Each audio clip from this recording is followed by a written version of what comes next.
Good evening and welcome to the Board of Commissioners regular meeting for June 15th, 2026. I will call this meeting to order. If you all will please stand with me for the Pledge of Allegiance and then remain standing for the invocation. I pledge allegiance to the flag of the United States of America and to the republic for which it stands, one nation, under God, indivisible, with liberty and justice for all. And I would like to welcome up Dean Rucker from Coldwater Baptist Church for the invocation. Thank you for joining us. Yes, and on behalf of my entire congregation, thank you for your service, your dedication, your example. We truly appreciate you. Father, thank you for this evening, and thank you for these leaders, and we ask a special blessing upon them as they lead the citizens of Cabarrus County. Lord, your word says in 2 Samuel 23 and verse 3, that the one who rules justly over people in the fear of God is like the light of morning at sunrise. And so, Lord, we ask you to help these commissioners to bring sunrise in our lives. We know they face hard and difficult, challenging decisions. And so we pray you'll give them wisdom and help them to lead with justice. Father, when they are tired, we pray that you will encourage them. Help them to lead and deliberate and make decisions with kindness, with courage, and compassion. And Father, we pause to thank you for this great country, the United States of America, as we celebrate 250 years of freedom. Continue to bless our country. We pray you'll bring our troops home soon and safe, and that you'll bring unity and peace across the land and all over the world. Thank you for these leaders, those that serve in our county and in our country. And Lord, we desperately need the light of sunrise. So we pray for that tonight. In Jesus' name, amen. Amen. Thank you, sir. All right. Commissioners, I assume that you have read the minutes. I do need a motion to approve the correction of minutes as presented. All those in favor, please say aye. Aye. Any opposed? All right, that carries 5-0. And then I need a motion to approve the agenda, including the changes on page 47. So moved. All those in favor say aye. Aye. Any opposed? All right, that carries 5-0. We will move on to item C, and this one is Active Living in Parks, designation of July as Park and Recreation Month with Byron Hagler. Good evening.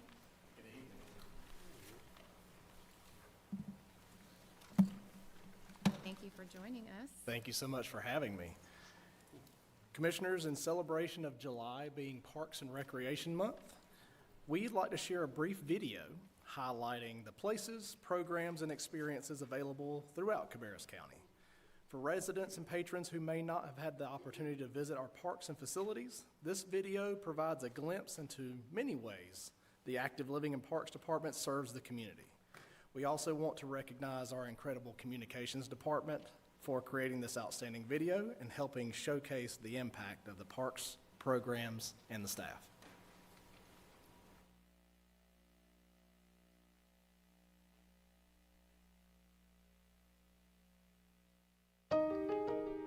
Some think of parks as an extra, a bonus. Good if you have the time to go. But there's so much more than that. They're where kids gain confidence, families connect,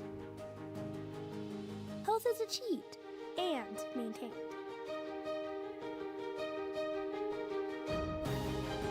Parks provide a quality of life you can feel in your head, heart, and soul. Without parks, you lose opportunity, you lose community. Parks aren't just an extra. They're essential. And here in Cabarrus County, they're a big part of how we serve our community every day.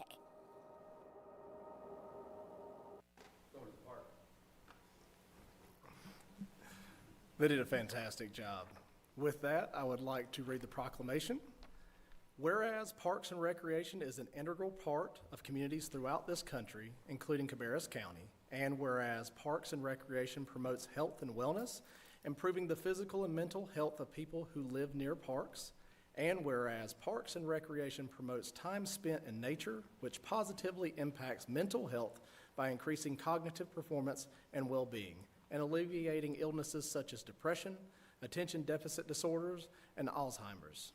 And whereas Parks and Recreation encourages physical activities by providing space for popular sports, hiking trails, swimming pools, and many other activities designated to promote active lifestyles.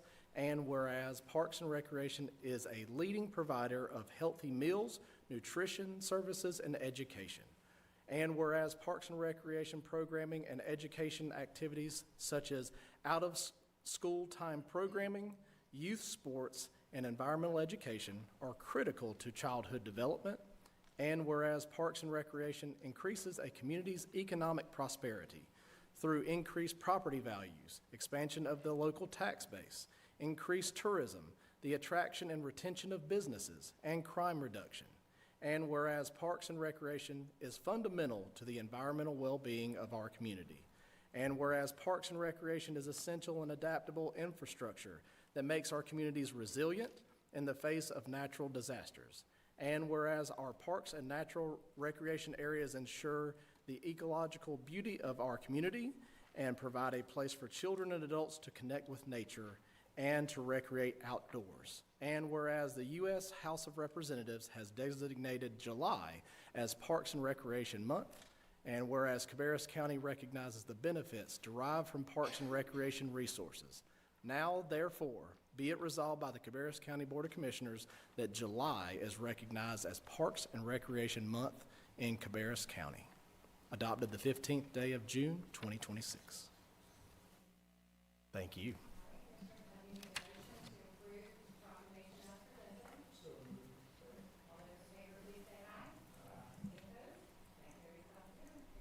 Thank you.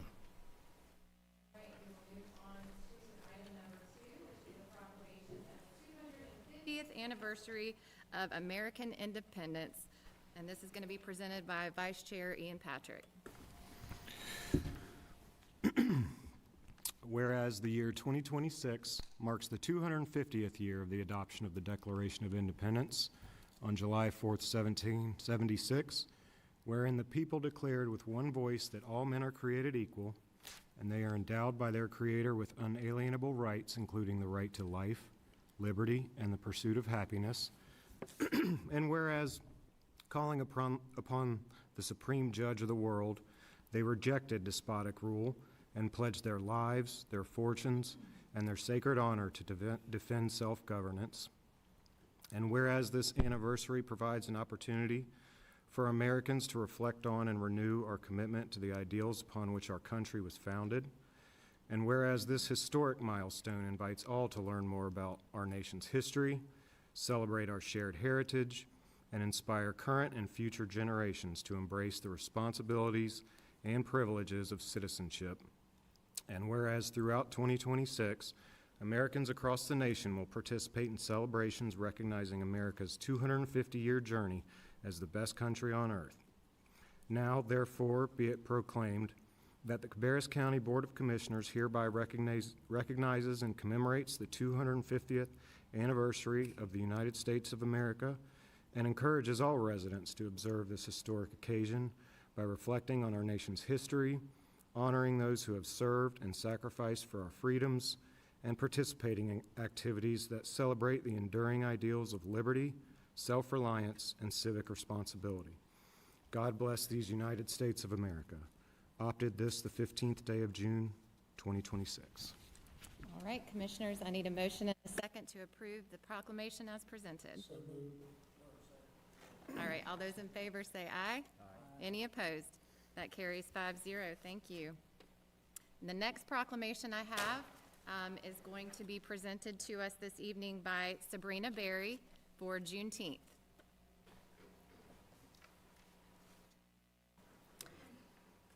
Whereas Juneteenth commemorated each year on June 19th marks the day in 1865 when Major General Gordon Granger arrived in Galveston, Texas, and issued General Order Number 3, informing the last remaining enslaved African Americans in the Confederacy that they were free more than 2 years after President Abraham Lincoln's Emancipation Proclamation. And whereas this historic day represents the effective end of chattel slavery in the United States and symbolized the triumph of freedom, justice, and the American ideal that all men are created equal.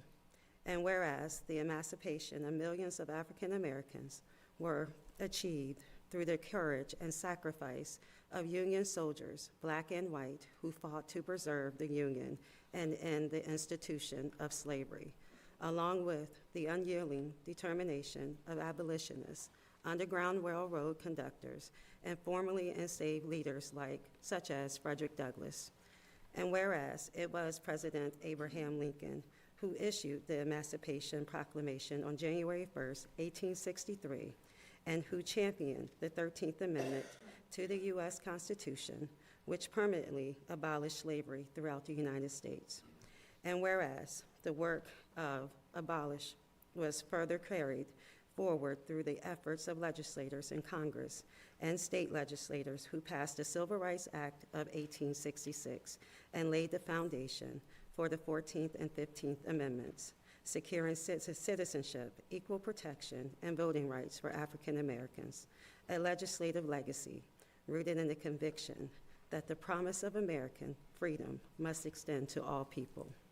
And whereas Frederick Douglass, a towering figure in the fight for freedom, worked tirelessly alongside civic and political leaders to advance the cause of liberty and full citizenships for African Americans, leaving a legacy that continues to call this nation to its highest ideals. And whereas the Frederick Douglass Foundation of North Carolina and community partners are hosting a statewide celebration on June 20th, 2026 in Raleigh, North Carolina, to commemorate the holiday with music, drama, multimedia presentations, and statements from elected officials. And whereas Sabrina Berry, serving as Western Regional Coordinator for the Frederick Douglass Foundation of North Carolina, has helped organize and promote Juneteenth observance and civic engagement throughout the western region of the state. Now therefore, the Cabarrus County Board of Commissioners do hereby proclaim June 19th as Juneteenth throughout Cabarrus County and declare that Juneteenth is recognized as a day of profound historical significance, the fulfillment of a promise written in law by those who believed that freedom was not a privilege but a birthright. We honor the memory of President Abraham Lincoln and all those soldiers, abolitionists, legislators, and everyday citizens of every race who fought, sacrificed, and died so that millions might be free. We celebrate the extraordinary legacy of Frederick Douglass and other Black leaders whose voices, courage, and perseverance helped bend the arc of American history towards justice. Today, Cabarrus County and the Frederick Douglass Foundation rejects all modern forms of human trafficking, exploitation, and affirms that every resident in this county deserves the full and equal pursuit of happiness under the law. Approved this 15th day of June, 2026. Thank you for reading that, Sabrina. All right, and I need a motion to approve that proclamation as presented. So moved. Second. All in favor, please say aye. Any opposed? All right, that motion carries 4-1. All right, let's move on to Human Resources recognition of Assistant Fire Marshal Doug Steele on his retirement from Cabarrus County Emergency Management Department with Jason Burnett and Jacob. Good evening, Commissioners. Good evening. I'll start off by saying thank you. I know we think a lot of this individual, so we collectively decided to provide him with something to commemorate his service. But good evening, County Manager, Commissioners, staff, those in attendance. I'm going to read my speech because it's a lot, and there's a lot in the history of this individual that I'll never be able to remember. So this evening we recognize and honor Mr. Doug Steele on the occasion of his retirement after nearly 50 years of dedicated service to the fire service, emergency medical services, emergency management, fire prevention, investigations, and public safety. Doug's career began in March of 1976 after graduating from basic firefighting classes. From that beginning, he built a career defined by service, professionalism, leadership, and an unwavering commitment to protecting others. Doug became an EMT in 1978, and in 1980 graduated from only the second paramedic class in the Commonwealth of Pennsylvania. At the time when paramedicine was still developing, Doug was helping shape the future of the advanced pre-hospital care. He worked his way through the volunteer fire service, serving as a firefighter, lieutenant, assistant chief, deputy chief, and training chief. He was a charter member of the West County Paramedic Association in Erie County, Pennsylvania, and later served as deputy paramedic chief and deputy chief of the Connaught Lake Ambulance Service. Doug's dedication earned him nationally certified paramedic designation, recognition as an outstanding young man of America, and in 1988, the honor of being named Paramedic of the Year in the state of Pennsylvania by the Pennsylvania Department of Health. His career also included service as a flight medic for the Center of Emergency Medicine in Pittsburgh. While excelling operationally, he continued his education and graduated from Edinburgh University in 1983 with a degree in fire safety. In 1997, Doug moved to North Carolina and began working with Carolinas Medical Center as a ground transport medic for Med Center Air. In May of 1998, he joined the Concord Fire Department as a fire inspector and fire investigator. Doug quickly became a cornerstone of the department. In 2004, he became Concord Fire Department's first nationally certified fire investigator and was promoted to the lead fire investigator with the City of Concord. During his time with Concord, he conducted plan reviews and inspections for some of the largest and most recognizable facilities in our region, those such as Concord Mills and its acre stores and tenant spaces, surrounding restaurants and hotels, and major projects at Charlotte Motor Speedway, including Ford Tower, the grandstand renovations, the dirt track, including its garages, bathhouses, and office facilities. Doug's expertise reached beyond Cabarrus County, where he was selected to represent the City of Concord on the newly formed NFPA 610 Fire Safety at Motorsports Venues Subcommittee. Through that work, he collaborated with fire and EMS professionals for major motorsports venues across the country and helped establish nationally recognized fire safety standards for racing facilities. He also helped in develop and implement special event safety ordinances for the City of Concord, laying groundwork that continues to protect the public at large-scale events today. Then, in May of 2026, as Doug has humorously described it, he crawled under the perimeter fence and defected to the county. Thankfully for Cabarrus County, he did.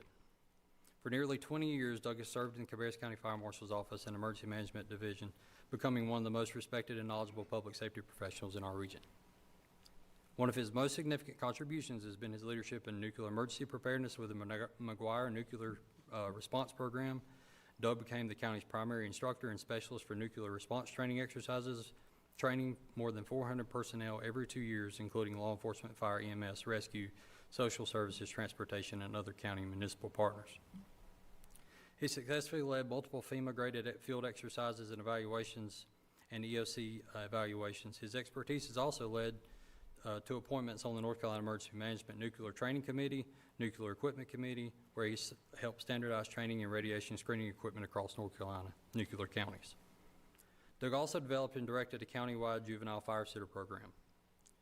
Working with fire departments, law enforcement, juvenile justice, and the district attorney's office to identify, educate, and help juveniles exhibiting dangerous fire-setting behavior, that program changed lives and helped prevent tragedies that may never be fully measured, as it still does today.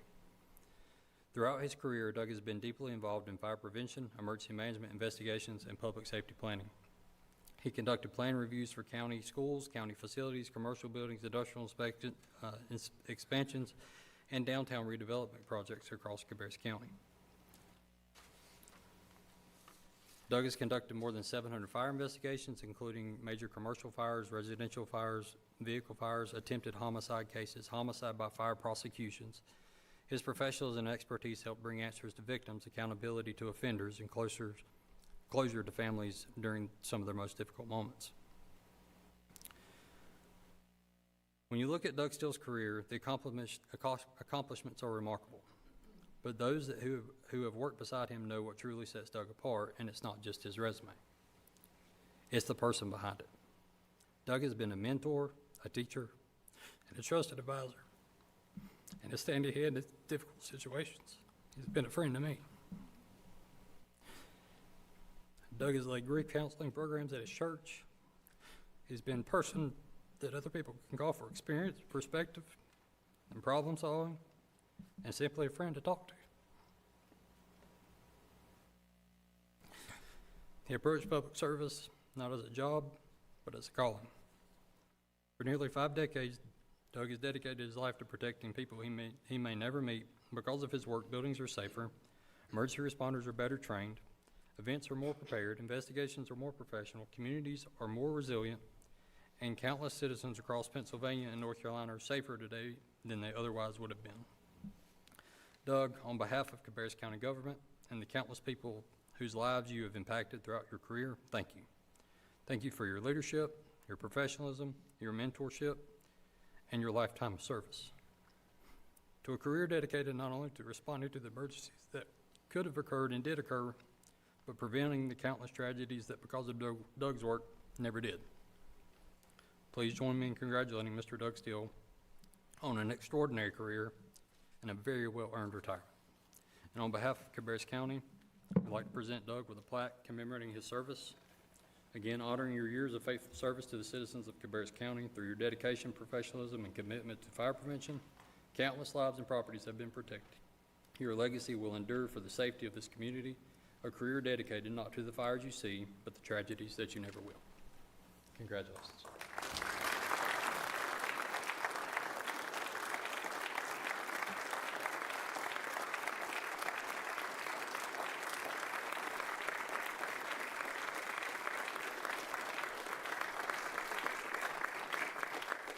I'll give Doug an opportunity to speak if he'd like.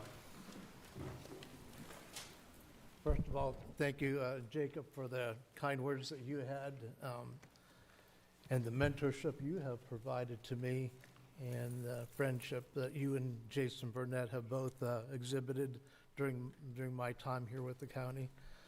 Thank you to the board. Kelly and your predecessor, Mike, have been a lot of help to me over the years, the different things that I've brought to you guys, and some of it, I'm sure you rolled your eyes and shook your heads a few times, but I appreciate the support that you've provided and the guidance that you guys have provided as well. To the fire chiefs of the Concord Fire Department and the staff there, the friendships have been immeasurable. Some of you that know me know that I had a medical incident about a year ago while doing a fire investigation on a county building that was set on fire. And before I was even transported from the scene by ambulance, Jake Williams, the chief of the Concord Fire Department, sent an engine company to meet me at the hospital. Our Squad 410 crews met me down there and stayed with me until my family arrived, which was a defining moment for me. That was touching for me. As Jacob said, I've done a lot of stuff here with emergency management, all the different storm events, the floods, the ice storms, the tornadoes. I was the one on the front line for all those. I was able to help a lot of people in a lot of different ways, and that was huge for me. The building inspections and investigations were just another part of that. Basically, I tell people I've been here long enough that when I started with the Concord Fire Department, we went out and did hydrant flows for the Concord Mills Mall and had to herd the cattle out of the field so we could flow the hydrants because there were no buildings there, just farm fields. We brought all that out of the ground. The administration from the city of Concord flew me all over the country to visit with different contractors and stuff that were building those buildings so we could get a firsthand look at them, so we could add our safety measures within the state of North Carolina and the city of Concord and the county and make those buildings as safe as we could. That was a remarkable feat on Brian Hyatt's part and the people with the city of Concord. So again, these people all helped make this possible. I mean, I couldn't have done any of this by myself. There's just no way. We did a lot of work with the fire department, the fire services. Our Squad 410 people were out there with me in the middle of the night, in the middle of the storms, in the middle of Christmas Day, so I wouldn't have to be by myself on these fire scenes, which, when we come to do the investigations, are at the point where they're the most unsafe. The buildings are damaged, they're unstable, and we can't be in there working by ourselves. And the guys from the squad were the ones that were there with me, helping me dig through this stuff and process these fire scenes. Have had tremendous support from the Sheriff's Department through all this, and the times that we worked with them in fire investigation cases that have led to some successful prosecutions that really needed to happen. We had some people out there that caused some bodily injury to others in the community. And I guess for the first time in about 50 years, I'm about to be a citizen, a taxpayer, a citizen, and a civilian. That'll be a strange role for me. I'm used to being called out in the middle of the night, in the middle of the day, and going to all these calls and missing family events, birthday parties, graduations, and all the other things that have happened over the years. So my family will enjoy just being able to see me once in a while. But again, thank you all for your time and for your support during my career. Thank you.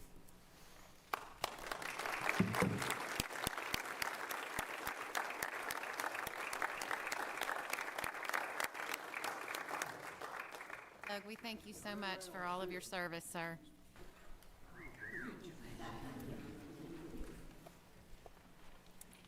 All right, so we will move on to another recognition of Sarah Kinney on her retirement with Sheriff Shaw.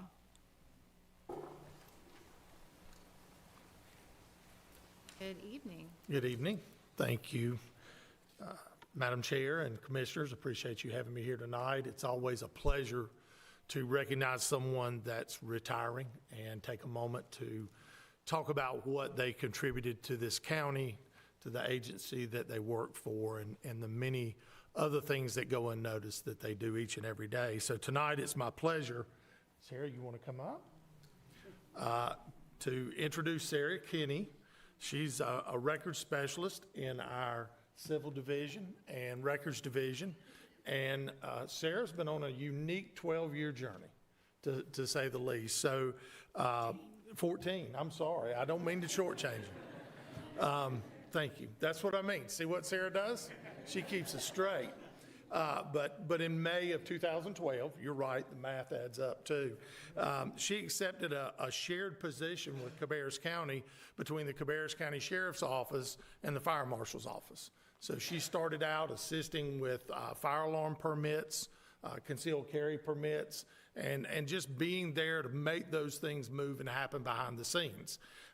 So you fast forward about 5 years, Sarah then transitioned into a position totally over at the Sheriff's Office, where she continued to work within the Records and Civil Division, helping out in a lot of different areas, doing a little bit of everything from concealed carry to legal records, documents that needed to be sent to other counties and work with other counties. So a very critical role.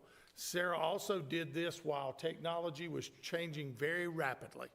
And she was a trooper throughout it all, always adapting and finding out what now she needed to do and how she could step in and help out and continuing to make things happen, as she still does up until this very day, and making sure that renewal notices get mailed out, that folks get the documents they need and have requested from the Sheriff's Office. So a big part of that. What began as a 3-day-a-week assignment evolved into a 14-year career. So she's been super dedicated through the years of change and modernization. Sarah remained a dependable and valued member of the Sheriff's Office team. There's no doubt that a lot wouldn't have gotten done without Sarah's help. All her supervisors are in the back of the room supporting her and loving on her tonight. So Sarah will retire on June 30th of this year. We thank her for her years of service and wish her happiness, good health, and many blessings as she begins this exciting new chapter. And I have to say, personally, I'm going to miss Sarah so much. because a lot of times Sarah and I pass in the hallway. We ride the elevator together a lot, and what you see is always there, a big smile. She does her job, she loves on folks, and always friendly and personable. And in this day and age, that's not as common as it used to be, as we all know. So I'm just so proud of her. Sarah, I want to say congratulations. Her husband is here tonight as well. And so, as I like to tell all retirees, he's yours now. So you get Liz together and you can boss him around full time now. So there we go. But Sarah, thank you so much for your dedicated service to the county, and we appreciate you so much. So congratulations. Would you like to say anything?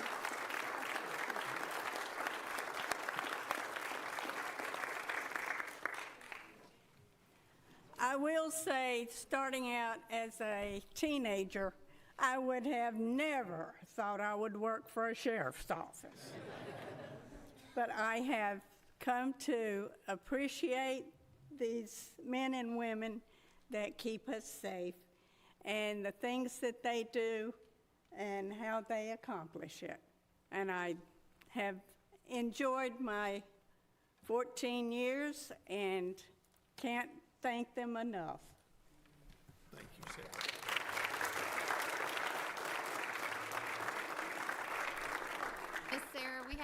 Miss Sarah, we have a little clock for you. You can't leave without your retirement clock. So Commissioner Patrick is going to come down here and give it to you.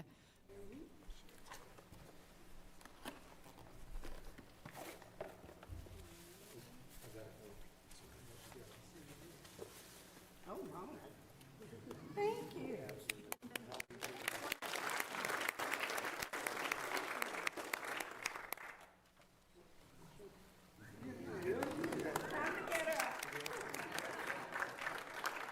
We thank you so much for your 14 years of service. Thank you.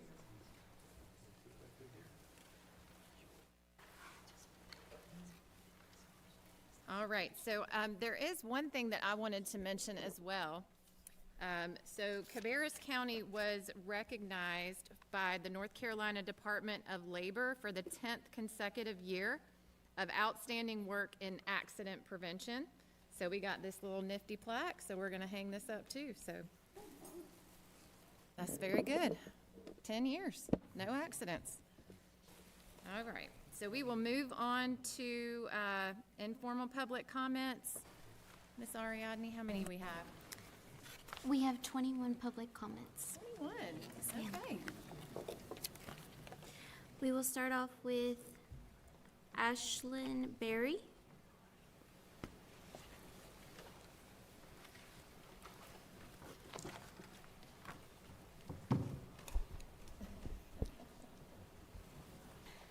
Good evening, Madam Chair and members of the Board of Commissioners. My name is Ashton Berry, and I have been a teacher at Odell Elementary for 10 years.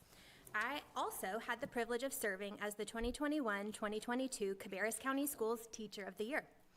Being a CCS teacher is a unique experience. Our district is special, and our reputation precedes us.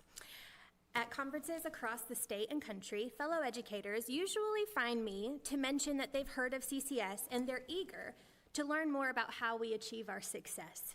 They say things like, "Your growth index is crazy in CCS. How do you do that? What are you doing over there? Can we come watch?" Our district's dedication to inspiring minds, engaging hearts, and shaping futures really does set us apart. One of my friends encouraged me to share what makes a typical school day at Odell special with you all tonight. There's a lot to choose from, but I think the one that stands out the most to me is co-teaching with our multilingual learner teacher, Diana Tirado, to support our 5th graders at Odell who are still learning English. I'm a reading teacher, and together we co-teach through a push-in model so our students don't have to leave the classroom in order to receive their language services.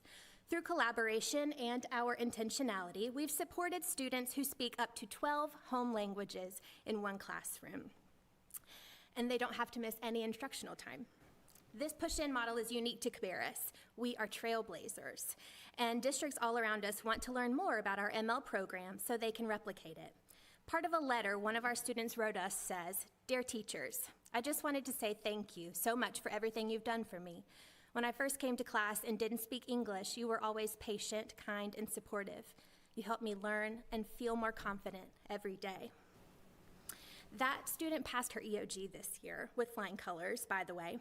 But here's the thing, we're not unique, me or Ms. Tirado, not in CCS at least.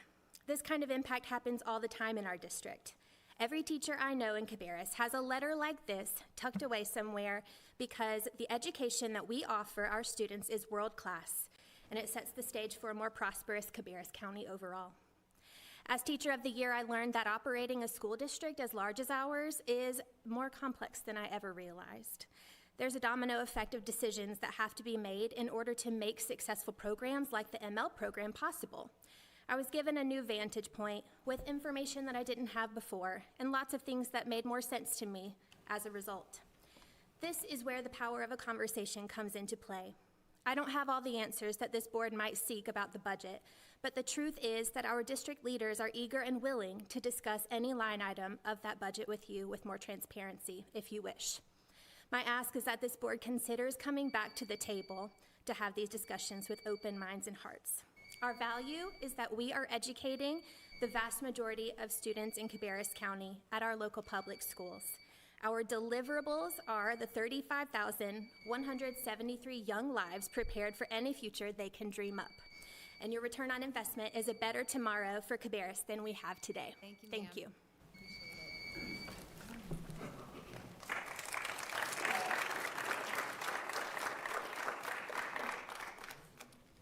Madison Little.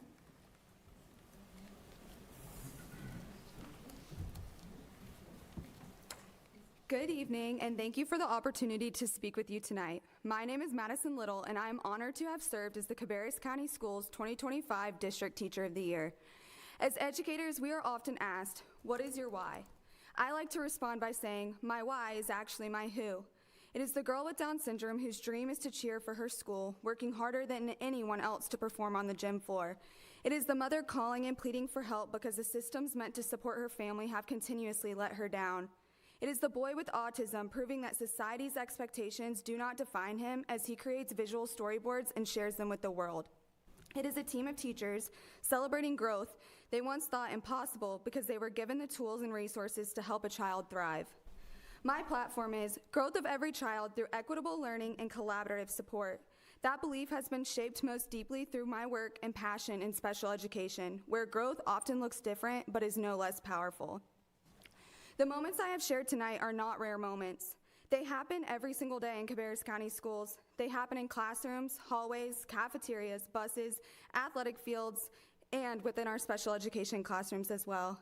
They happen because teachers, support staff, administrators, counselors, and countless others show up every single day committed to changing lives. Recently, we have been asked to promise measurable outcomes. We have provided the data and shown the growth. We are producing results that reflect the hard work happening in our classrooms every day, and that continued progress will be reflected. The growth we are seeing is happening because students are receiving the support they need, and in special education especially, that progress is only possible when those supports are sustained.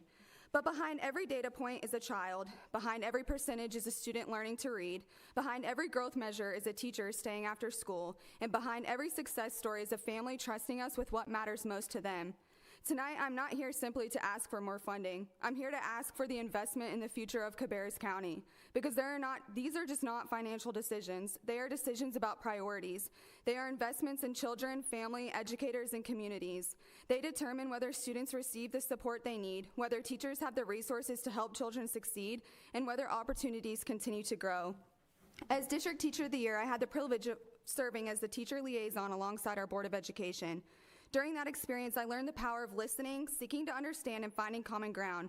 I learned that meaningful progress happens when people come together around a shared purpose, and when it comes to education, that shared purpose should always be our students.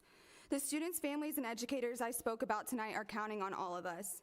I ask you to continue the conversations, seek common ground, and work together to make investment decisions that reflect the value we place on our children, educators, and community. Because in a few short weeks, those students will walk back into our schools and they will arrive with dreams, challenges, talents, and endless potential. And they deserve a community willing to invest in that potential. Thank you.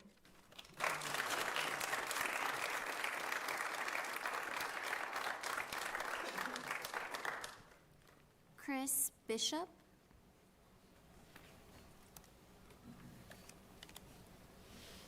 Good evening.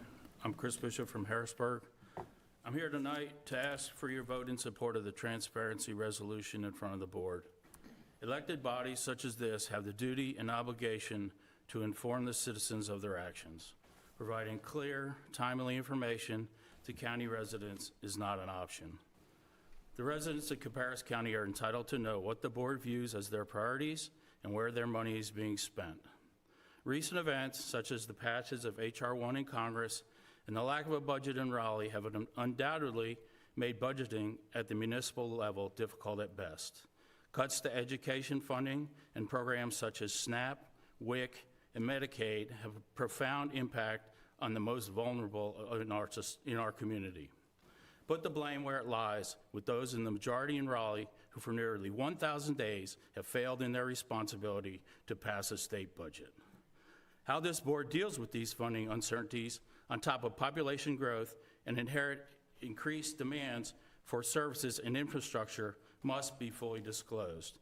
Just as an example, I was informed today that there are several open positions in the school system indefinitely being left unfilled as funding is being withheld due to the lack of a state budget. That decision and its impact is not being disclosed to the public. This information should be readily available and easily accessed. Residents have a right to know how decisions are being made and how they will be impacted, what is being funded, what is being cut, and the rationale behind those decisions. I urge you to support this specific transparency resolution and operate with transparency in all your decisions to display to the community your commitment to their well-being. Thank you.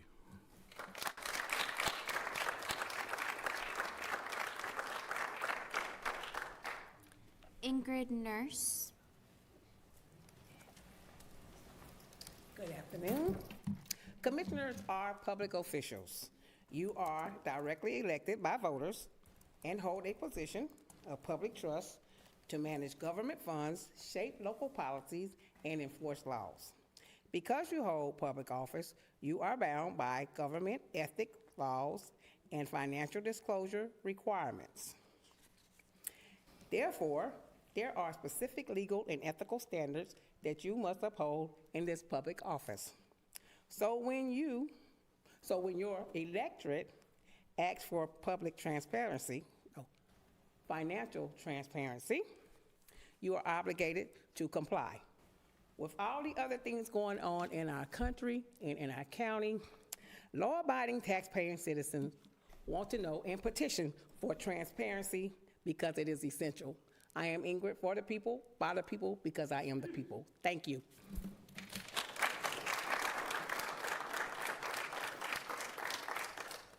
Minister Laverne Graves.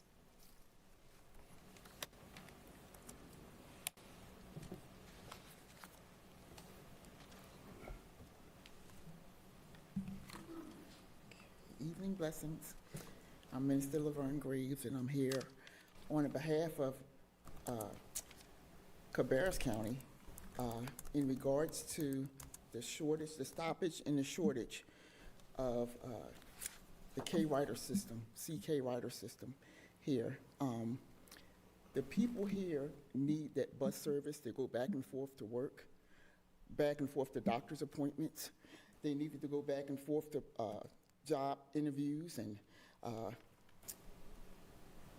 I just can't fathom how y'all can come to an agreement with Kannapolis to stop certain buses and then modify others when there are people who depend upon that, people with wheelchairs, people with walkers.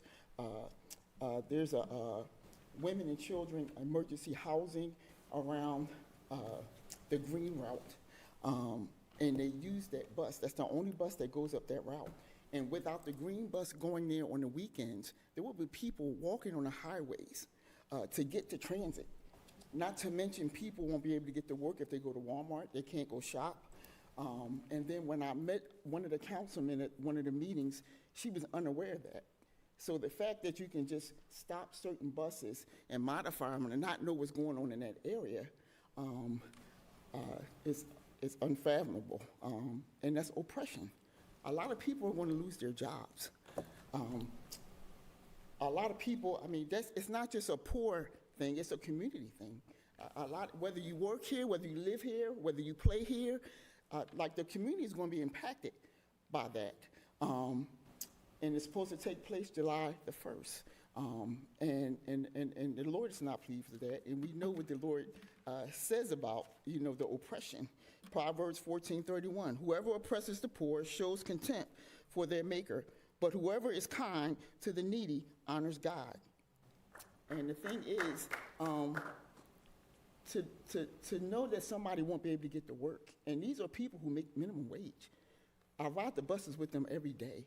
I've been experiencing homelessness since February 23rd, 2024. When I make my appointments, I circle them around the bus stops. Whether it's a mammogram, a pap smear, we all do that. And of course, it always affects the poor people. And the Lord is not happy with that, and it's just the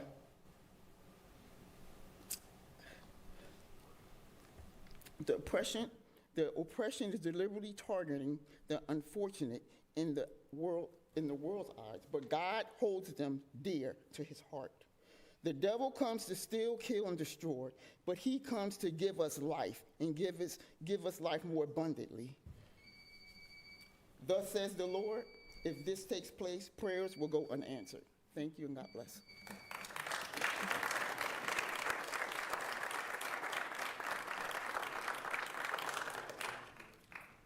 Thomas Monks.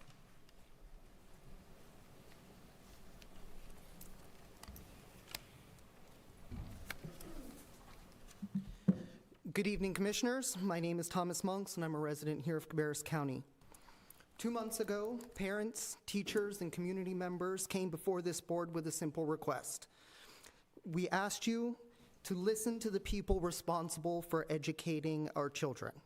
We asked that the school board be allowed to present its budget needs, and that communication remain open, and that education be treated as the investment it is. Instead, I am disappointed that communication continues to break down. And let's be clear about what that means. It means that teacher layoffs will continue. It means that programs may be eliminated. It means growth needs go unmet in one of the fastest growing counties in North Carolina. And it means students and teachers are ultimately asked to bear the consequences of decisions they had no part in making. When inflation rises, flat funding is a cut. When enrollment grows, flat funding is a cut. When teachers are leaving the profession because other districts offer better pay, flat funding is a cut. Too often we hear that education is our highest priority, but priorities aren't measured by speeches or campaign slogans, they're measured by budgets. And when our county continues to add thousands of new residents while our schools are told to simply make do, that isn't fiscal responsibility. That's passing today's problems on to tomorrow's students and the next generation of taxpayers. Something has to be done, something that has been done for far too long here in Cabarrus County. Kicking the can down the road doesn't meet the needs of now, let alone of what the future will look like. As a candidate for North Carolina House, I've spoken frequently about the state's failure to adequately invest in public education. But local leadership matters too, and I might argue even more. When Raleigh falls short, local governments have a responsibility to stand in the gap. The question before us isn't whether we can afford to invest in our schools. The question is, can we afford not to? Every teacher we lose costs us talent. Every opportunity we deny a student costs us potential. Every year we delay needed investments costs us more in the future than it would today. Our children get one chance at education. They don't get to wait for politics to work itself out. They don't get a do-over because elected officials couldn't agree on priorities. I urge this board to reopen meaningful dialogue with our educational leaders and commit to funding our schools based on the real needs of students, teachers, and families, because the future of Cabarrus County is being built in our classrooms. Thank you.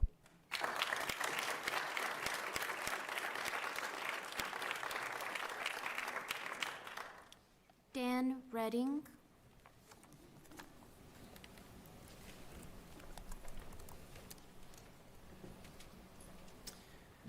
My name is Dan Redding. I live in Harrisburg, and I'm a candidate for County Commissioner. First, I want to express my gratitude to the board, Interim County Manager Kelly Sifford, and the rest of the team that did all that was necessary to get the LOB across the finish line with the LGC last week. Thank you. Next, I want to talk about the constitutional amendment regarding levy limits for property taxes, which will be on the ballot in November. I ask that this board join a chorus of other counties in voicing your opposition to this bill. Counties of all shapes and sizes have released statements about why they cannot support a levy limit, with the most common reason being that restricting counties and the biggest lever they have to raise funds would inhibit their ability to plan for growth and make responsible long-term budget decisions. Very rural, less prosperous counties like Robeson, Bladen, and Columbus have come out against it, as well as the major metros of Wake and Mecklenburg. Even our closest doppelganger and neighbor, Union, their Board of Commissioners approved a resolution in April that, quote, affirmed their support for local control over property tax decisions. As of this afternoon, I have not found a single local government entity in North Carolina that has come out in favor of this amendment. Why would any county want to cede control over their budget to a state legislature that can't even pass their own budget? Regardless of whether this board decides to oppose or not, I strongly urge you to educate the public on exactly what they're voting on and what the ramifications of a potentially strict levy limit could be. We all would like lower taxes, but no one should know better than this board that saying you will lower taxes and actually being able to do it are two different things. And it's especially difficult when we have a General Assembly that keeps implementing unfunded mandates while the cost of goods and services are skyrocketing. What other options would we have to fund our local government? Raising the sales tax enough is not feasible, and we know that the funds are not going to come from Raleigh or DC anytime soon. So then where? Or, if things go really poorly, what services will we cut? These are questions that the county has to be ready to answer if a strict levy limit is put into place. And it's frustrating because there are tangible things that our General Assembly could do tomorrow to help the most at risk of property tax increases. Yet they have chosen to go this heavy-handed big government route instead. Whether I'm elected in November or not, I want our county commissioners, in collaboration with the finance, budget, and tax departments, to determine what rate is reasonable for our county. We love the services that Cabarrus provides, and we all want those to continue. And few counties could be more negatively impacted by a strict levy limit than Cabarrus County. Thank you.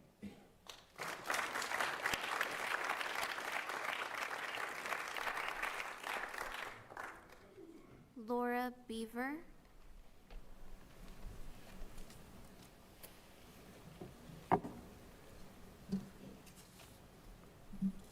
Laura Beaver, Concord. I want to thank Squad 410, a supplemental trained manpower unit that employs 12 full-time and 4 part-time firefighters in Cabarrus County. I submitted a FOIA request with respect to Squad 410. They've been dispatched to 4,802 calls since 2017. They've assisted in search and rescue, car accidents, hazardous calls, brush fires, vehicle and structure fires, gas leaks, cardiac arrest, fire standbys, no EMS. They cover long shifts for other stations and other transport patients to medical facilities. They're self-sufficient with their own vehicles. They offer free CPR demonstrations and provide educational programs at local events during the year. These are the kind of folks that we want to be around us during emergencies. We've had to call 911 a few years ago, and the first person who came to our home was a Southern man in a pickup truck from Georgeville Fire Department. He checked my husband's vitals, and who is a disabled vet.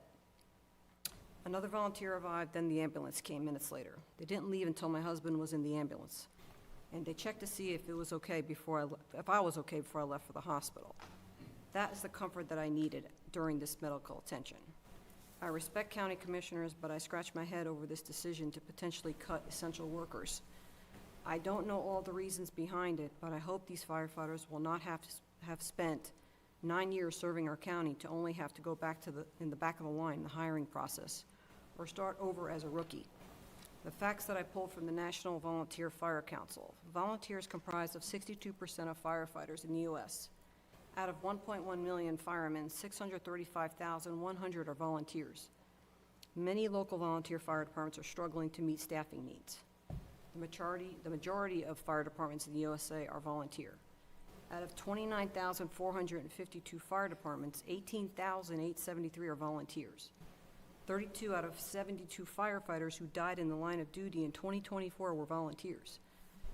When you have free time, take food or go to a local station. That includes policemen and EMS. Their jobs come with PTSD, stress, anxiety. They spend hours away from their families. They work hard to protect us, and in return, we should be honored to support them. This idiom rings true: no good deed goes unpunished. Please support Squad 410, especially in this growing county. Thank you.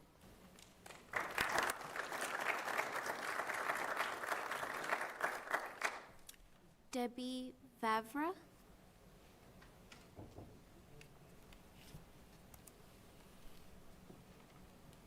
Good evening. Thank you for allowing me to speak this evening.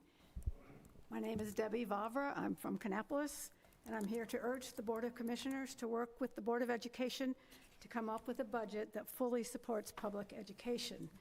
Teachers are the backbone of our community, and public schools serve all students. I haven't had children in school for more than 20 years, but I'm still a strong supporter of public education. The kids are our future. They're the ones who become firefighters, teachers, healthcare workers, engineers, and all the people who take care of us. They deserve a good education. Teachers deserve to be supported with better pay and better funding per student. How can North Carolina be satisfied with being at the bottom of the heap for support of schools in the United States? That's unacceptable and frankly embarrassing. Teachers are being hit from all directions with curriculum requirements, limits to what they can teach, and people constantly looking over their shoulders, and yet they give their all. They do it with a lot of pressure. The Board of Commissioners needs to discuss the school district's needs and not just push forward with a budget that's below what the districts need. The state needs to pass a budget so the county can pass one here and support public schools. Thank you.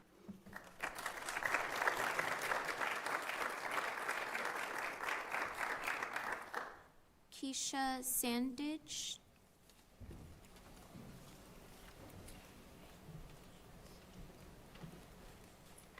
So first off, thank you guys for passing a proclamation for Juneteenth. There are Juneteenth celebrations all across the county. There is one in Harrisburg on the 18th. There's one in Kannapolis on the 19th, and there is one in Midland on the 20th. So I hope to see you all there.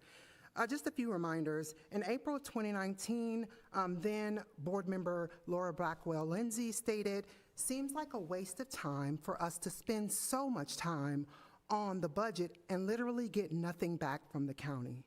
Seems like a waste of time now." The Cabarrus County School Board has asked you for 8.43% more. Laura, also during the 6 years on the school board, you voted to approve the school budget 4 out of 6 times. While serving on the school board, you also publicly discussed concerns that you had with deferred maintenance not being provided by the county. As a commissioner, it now appears that the Board of Education is struggling to even have a full and meaningful conversation about this funding request. I find that very ironic that your leader is suggesting that you not fund the schools fully when your leader, when she was on the school board, requested for funding 4 out of 6 years on the school board. That should make you question. If the budget process felt frustrating and unproductive to Commissioner Lindsay in 2019, why would we want today's school board members to have that same experience? What has changed between serving on the school board and serving on the county commission? I ask you guys to figure that out. Educational leaders should have the opportunity to present their needs, answer questions, and engage in meaningful dialogue, even if the final funding decision differs from their requests. Ian, I think that when you talk on public social media platforms, you just don't get anything accomplished.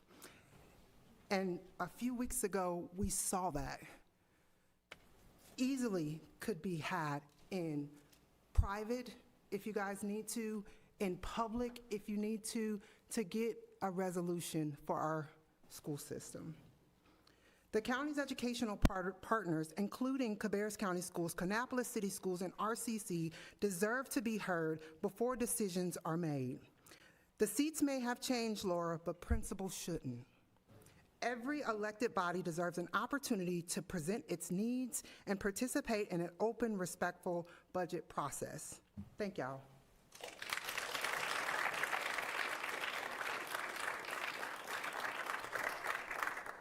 Rick Hallforth?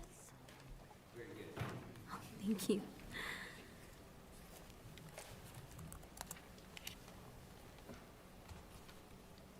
Good evening, Commissioners. I'm Rick Hofferth with the Cabarrus County chapter of Down Home, North Carolina. I'm addressing tonight the resolution on transparency that you all have had lots of time to take a look at.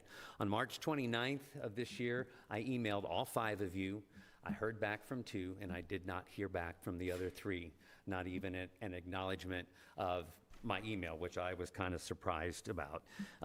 Commissioner Wortman, Commissioner Jones, responded. We met with them.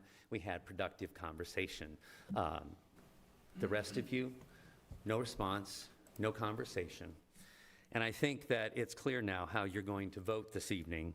And I cannot overstate the significance of elected officials publicly refusing to be transparent with the citizens that they serve regarding financial matters that will impact citizens' lives, especially the most vulnerable.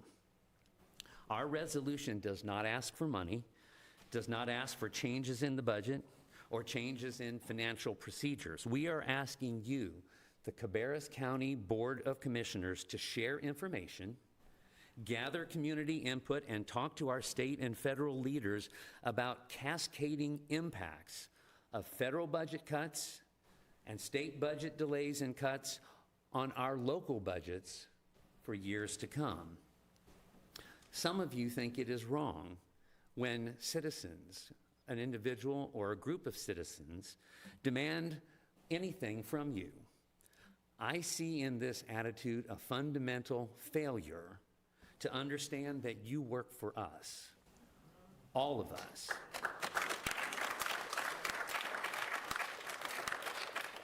Regardless of who voted for you.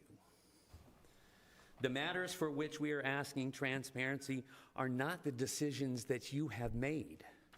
The cuts that are coming due to HB1, passed last summer by the 119th United States Congress, and the failure of our state legislature to pass a budget are going to be forced on you. If you refuse to be transparent and work together, the buck is ultimately going to stop with you. You won't be able to come back later and say, we didn't know, because you know right now. And the people of Cabarrus County are going to demand that you explain why you knew and did nothing, why you failed to protect the citizens of Cabarrus County. November 3rd. Is only a little bit more than 5 months away. Do you want to own all of this? We are asking you to be transparent. Gather input from citizens and find a way to work together. Your vote this evening is not a conclusion. We will continue to work for the good of all people of Cabarrus County, especially the most vulnerable. Thank you.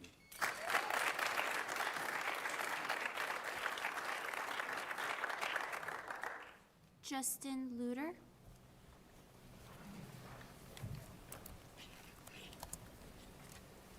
Right, well, 10 hours to be here, so let's get it. I'm Justin Luter. I live in Kannapolis, and I am here also to speak on behalf of the Transparency Resolution. Thomas Jefferson wrote, "A well-informed citizenry is the best defense against tyranny." I would add, a citizen never needs fear or be overly concerned for the government if that government operates with transparency. In fact, it's the duty of a just government to do all in its power to be transparent in all its decisions, whether the public explicitly demands it or not. But in this case, we are explicitly demanding transparency. I want to address just the first section because I fear, and we've shared, so please, if you have this, read along. We've shared this. I don't believe the people are aware of what you are going to vote on today, which I think is the first sign of a failure of transparency. So the first section is public transparency requirements. The county manager shall establish and maintain a dedicated web page on the school system's website that provides 6 simple things. 1, clear explanations of how federal government shutdowns and state budget delays impact school services. Our people should be educated on what is happening in the school system. 2, regular updates on the status of federal and state funding for programs administered by the county. People need to know what funding is coming and what funding serves what programs. Itemized information showing which services may face cuts or disruptions and the government entity, whether it be federal, state, or local, responsible for those funding decisions. Plain language summaries accessible to residents of all educational backgrounds and language proficiencies. Historical context showing funding trends and the cumulative impact of budget cuts over time. Lastly, contact information for federal and state elected officials who have decision-making authority over affected programs. I think the key point that people are saying here is that you, as our elected representatives, are here to work for us. You are here to represent our interests, not your party's interests, not your personal interests, our interests. And I ask that you support this resolution, pass it, and let's move forward. Last thing I do want to say, it warms my heart, Mr. Pittman, that you would vote against our Juneteenth resolution. Confederacy lost once, and every time you vote against it, it loses again. Thank you.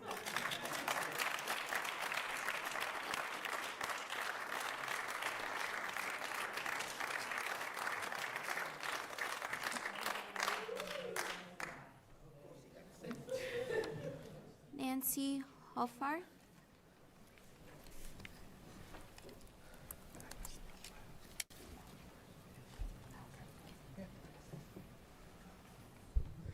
Good evening, Commissioners, and thank you for this opportunity.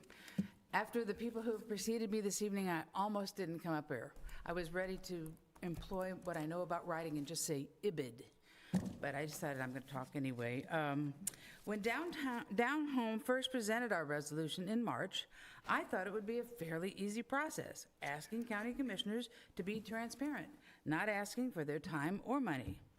One of the first criticisms made was that following through with our resolution would put an undue burden on county staff. So, members of Down Home met with members of county staff. We met with the assistant county manager, and we were pleased that they had already come up with a version of what they would do for transparency if the commissioners approve the resolution. There have been several speakers tonight concerned about the school budget, taxes, safety, and transportation, and I think many concerns have been brought about since our federal budget began severe cutbacks. If the Commission can be transparent about how and why they are dealing with these cutbacks, it would alleviate much of the worry and concern. The Commission of Financial Efficiency, created for this purpose, has only met once or twice since it was created last year. I attended the most recent of their meetings in May, and there were not 7 members, as has been reported. At the end of this meeting, there was a discussion about when the next meeting would be, and it was decided that December would be soon enough. This is not transparency, and it's time that we hold our elected officials to this. Thank you.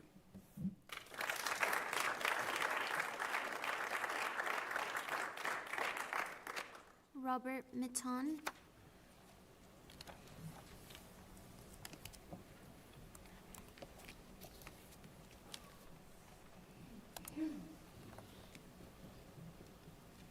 Hello, y'all. My name is Robert Mitton from Concord, and I'd just like to talk a little bit about accountability and transparency. As we all have been speaking about this, accountability, what does that mean? One thing that accountability means is facts, that we go by facts, we do not deny facts. If something is well documented, if it's history, if it's American history, we don't publicly, as a public elected official, deny the facts and come off with some other version. And so when you have something like a no vote against June 19th, that is denying American history blatantly. And you smirk all you want. Deny American history doesn't do you any good. It's fact. It's fact. It is fact.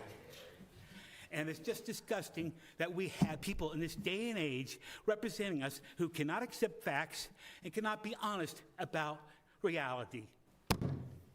Thank you.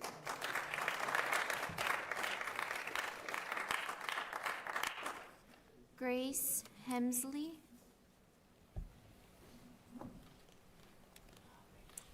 Good evening. Thank you for having me. My name is Grace. I'm with Down Home, North Carolina. And I also want to mention I have a degree, a bachelor's degree in history and a master's degree in history, and I'd have to agree with my friends back there. But that's not why I'm here to speak, right? I wanted to address that I've heard some of you have said and believe, right, that you do not think citizens or groups of citizens have the right to request or demand anything from elected officials, which is really strange. It has me begging the question, who elected you? Why are you in public office? And finally, the big question, who were you elected to represent? And I also want to be really clear, this isn't a matter of partisan politics. And this isn't a matter of the resolution. This is a matter of people who belong to any party deserving better than any elected official who doesn't think their very job is to engage with the community, hear their request, and simply sit at the table. What I myself can answer to and tell you, that come November 3rd, we will remember this and ensure that citizens, and groups of citizens, are aware of this, starting now. And I hope you're aware of us, and remember this now as well, especially as you watch election results come in November. Not because you didn't pass the resolution, but because all of the people of Cabarrus County deserve better than that. And I lastly want to remind everyone as we get ready to commemorate the 250th anniversary of American independence that there is nothing more American than speaking up, exercising your constitutional right to free speech, and most importantly, demanding that our government represent we the people. Thank you.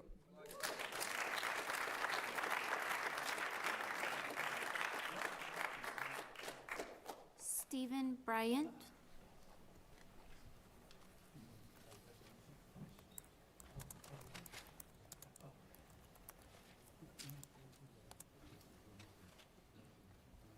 Good evening, Commissioners, County Manager, County Attorney. Why are the Cabarrus County Board of Commissioners adverse to transparency? A constructive citizen group present a resolution for transparency. This organization is not asking for money, a new position, or anything out of order. It appears that the majority of the county commissioners have objections to transparency? What are you afraid of? What are you hiding? This country, this state, this county are facing some tough and harsh decisions. Being the county commissioners or any public-facing organization receiving taxpayer dollars, the greater the transparency, the greater the trust. The Cabarrus County Board of Commissioners' aversion to transparency in these turbulent times, turbulent and financial and political times, leads to distrust by the voting public. Thank you for your time.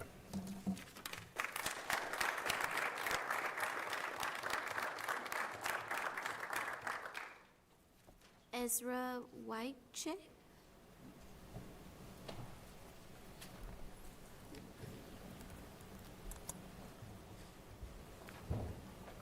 Good evening, Board. Thank you for this opportunity to come before you. My first time talking to the Board. I don't have notes. I'm going to speak to you from my heart, okay? I recently retired from one of the largest banking corporations in the world after almost 30 years. And my dad always taught us as growing up to always have a backup plan for your backup plan. So my backup plan, a year before I retired, I started my own business. That's where I am now. So, my question to the board is, what is the county doing to help small businesses succeed, truly succeed? What are you doing? Are you waiting for the businesses to come to you? Or are you reaching out to the businesses to help them succeed? Outside of that, I implore you to look in your hearts, because folks are talking about transparency here. And it doesn't mean translucent, it doesn't mean opaque, it means full transparency. So my question, you can answer that later. You can answer it through an email, whatever, however you want to answer that question. But I would expect an answer. I mean, that's what questions are for, to get answers, right? But in terms of the transparency, I agree fully with the folks that are speaking here that when you say transparency, every single dollar and penny that comes into this county needs transparency. Because who does it come from? The people sitting in this room. Everyone in here deserves to know where their tax dollars are going. Who's getting that money? What are they doing with it? And what is the county holding back from them?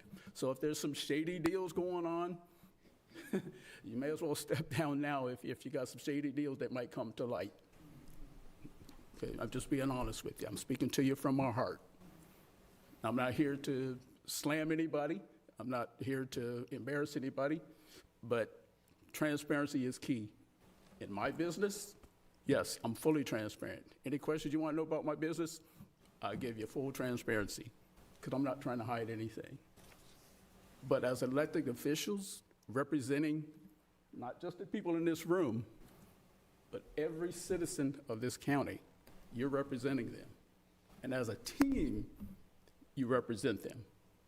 Talking together, talking to each other, making sure that your constituents in your areas are fully heard. And that transparency is key to their willing to support you in November.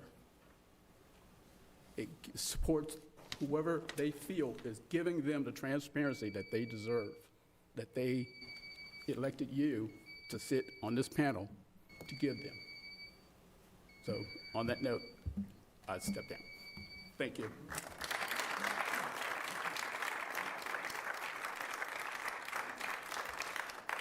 Chris Cranston.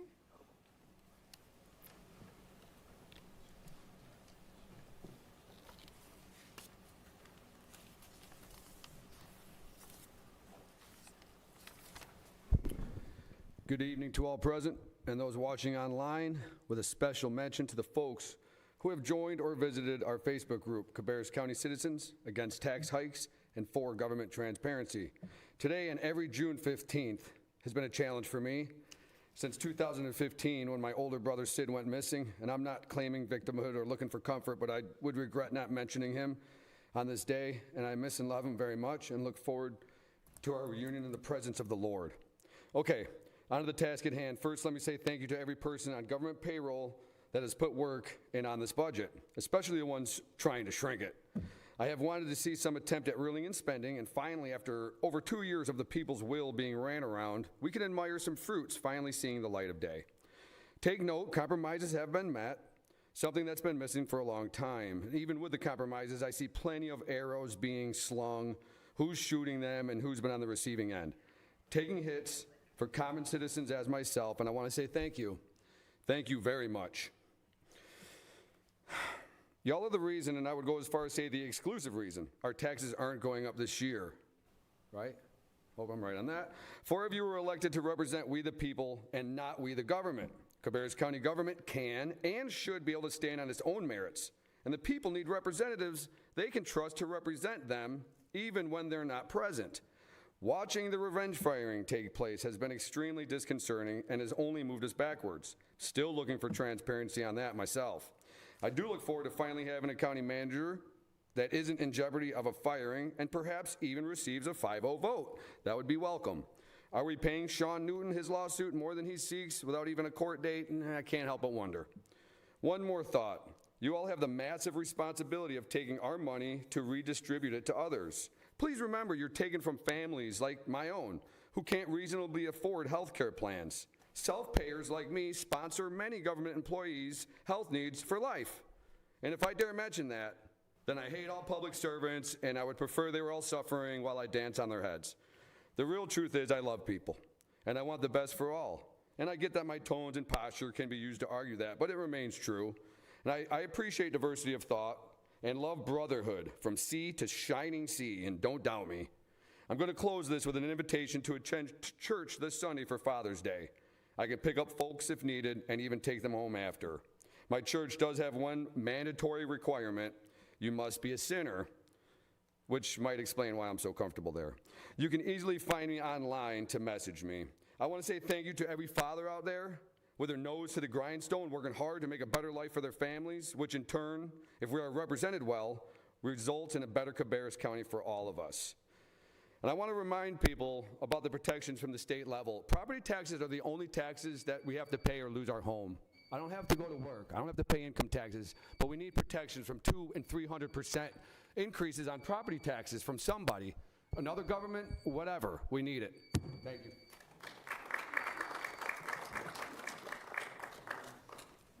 Brendan O'Connor.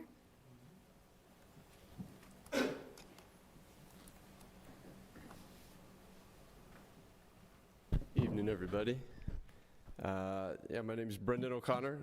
I'm a Concord resident and have worked for over 15 years in community and economic development. I'm a PhD student now at UNC Charlotte and a dues-paying member of Down Home, North Carolina. What I would like to ask you all, since it sounds like some of you are going to vote against this transparency resolution, is why? I'm asking you to make it plain. My suspicion is that some of you all want to cut the services of some Cabarrus County residents. And if so, I'd like to ask, what are those services you want to cut? Make it plain, be people of your word. I imagine you all would like to be thought of as that way. But to do that, you have to first be willing to name them. So do you want the General Assembly's lack of a budget, or Congress and the cynically named Big Beautiful Bill to cut the services of women, infants, and children, the WIC program, or of Medicaid, which among other things, those expected cuts from the quote-unquote Big Beautiful Bill are going to put rural hospitals under threat of closing? What is it? And why did you all not provide all of those particular edits to the resolution when it was circulated around to each of you? Is the public well so poisoned that all of you were not at least willing to name any other edits or disagreements and positions on cuts, or any other edits and negotiate them in good faith? With respect, do you want to govern, or do you want to act like a rubber band that snaps back based on the moves of federal or state government? Do you all have autonomy locally to actually govern or not? This is all in the context of the cheap, essentially two-party system and the binary zero-sum politics it encourages. I understand that. So I don't think it's fair to put all things on you all. But it's complicated enough that y'all are 100%, but it's complicated enough that y'all 100% have serious governing responsibility still. And to my mind, for any of you who are willing to vote against this transparency resolution, but not willing to offer honest critiques and suggested changes before opposing it, that is the definition of not being willing to work together in good faith. I hope I'm wrong based on your votes. And in closing, I'd also co-sign that what's the issue you have with Juneteenth? Make that plain too, and say it in the streets, to the press, and let's be real about what's going on with our history and the division in this country, because that doesn't help. Thanks.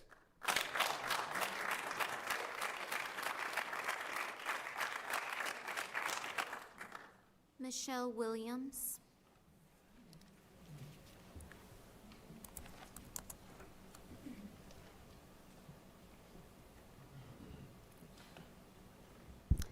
Good evening, Commissioners. My name is Michelle Williams. I'm a parent of 3 children in our district, a certified teacher at a Title I school here in our district, and a candidate for the Cabarrus County Board of Education. And I believe it is my duty to advocate for our public schools. I'm speaking up for my fellow colleagues, my students, my neighbors, as well as all the children within this county. The school district worked tirelessly for several months to work through its budget process and identified needs based on our growing district. Those needs included rising costs, student support, transportation, safety, instructional needs, and employee retention. But before the school district was able to present its proposal, the discussion was stopped and funding was directed to remain at last year's level until further notice. And that is exactly where the conversation should have happened. A budget process is meant for questions, discussions, negotiations, and finding solutions together. I've spoken with so many community members, and there are major concerns here. The concerns and questions that are being asked are, why didn't the conversation happen publicly? Why wouldn't the public get the opportunity to fully understand what was being requested and what needs may not move forward? This is not transparency, and taxpayers deserve it. The concerns revolve around the fact that a budget represents choices and whether a student receives additional support. However, these aspects were not acknowledged. What opportunities, resources, programs, and positions must be considered for elimination from our well-deserved students and staff? What fees may have to now be circumvented to parents and guardians? And that opens up an equitable issue. What staff members will continue to be stretched thin to the limits due to the lack of supports? Parents and guardians are asking, will my child have the support they need this upcoming school year? Will their teacher have the resources they need? And will our schools have the people in place to meet the needs of every single student? And I want to be clear, these requests were not about unnecessary extras. They were about student safety, student support, and student outcomes.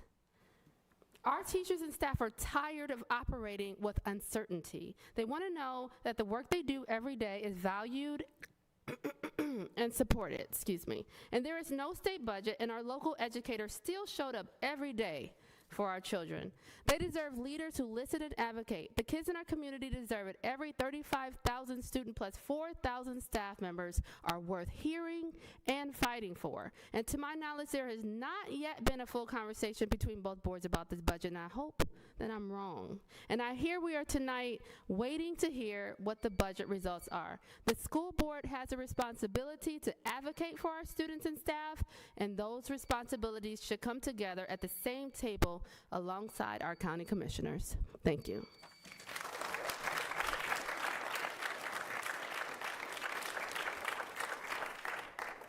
Wesley Honeycutt.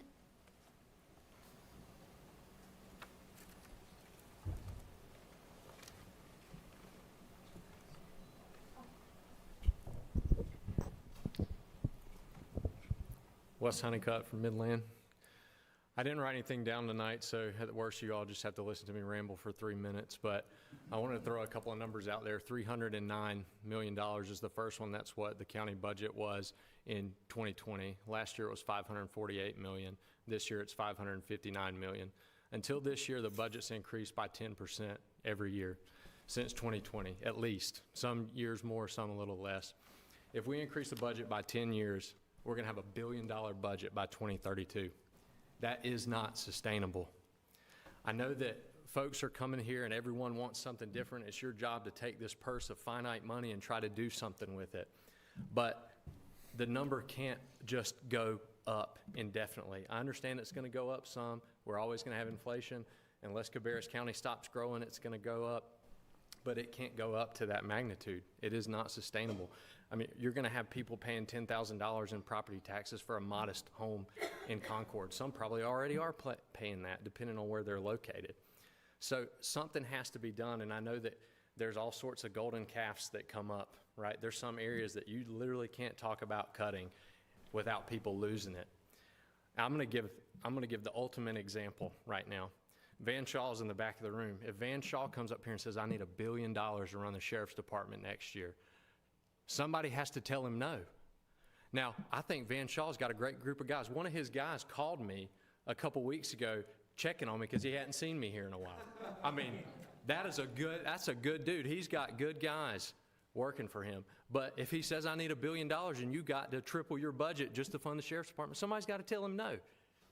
And everybody's got to not get their feelings hurt about it, right? So I understand. I'm listening to a lot of talk about all this stuff that the government should do. I challenge everyone in here to step up and say, where can I be a better neighbor too? It is not government's job to solve all of our problems. All these Bible verses that we bring out about being generous and kind and helpful to one another, that Jesus didn't tell us to get Rome to do it. It's us, all of us. So I challenge everyone in the room, where can you be a better neighbor? Where can you help your neighbors more? Where can you solve some of these problems? Because honestly, I want all of you to do less. I want a government so small I can barely see it. And they're like, oh man, the crazy libertarians coming out up here. But I promise you, it's better for everyone. There's more freedom. I've not driven by one of the new schools and thought, man, we're barely checking the needs boxes here. There are people with holes in their floors paying property taxes so we can build Taj Mahals.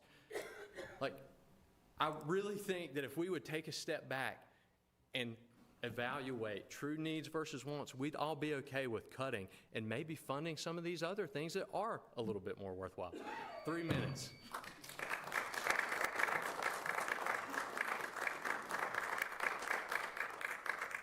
That is all. All right.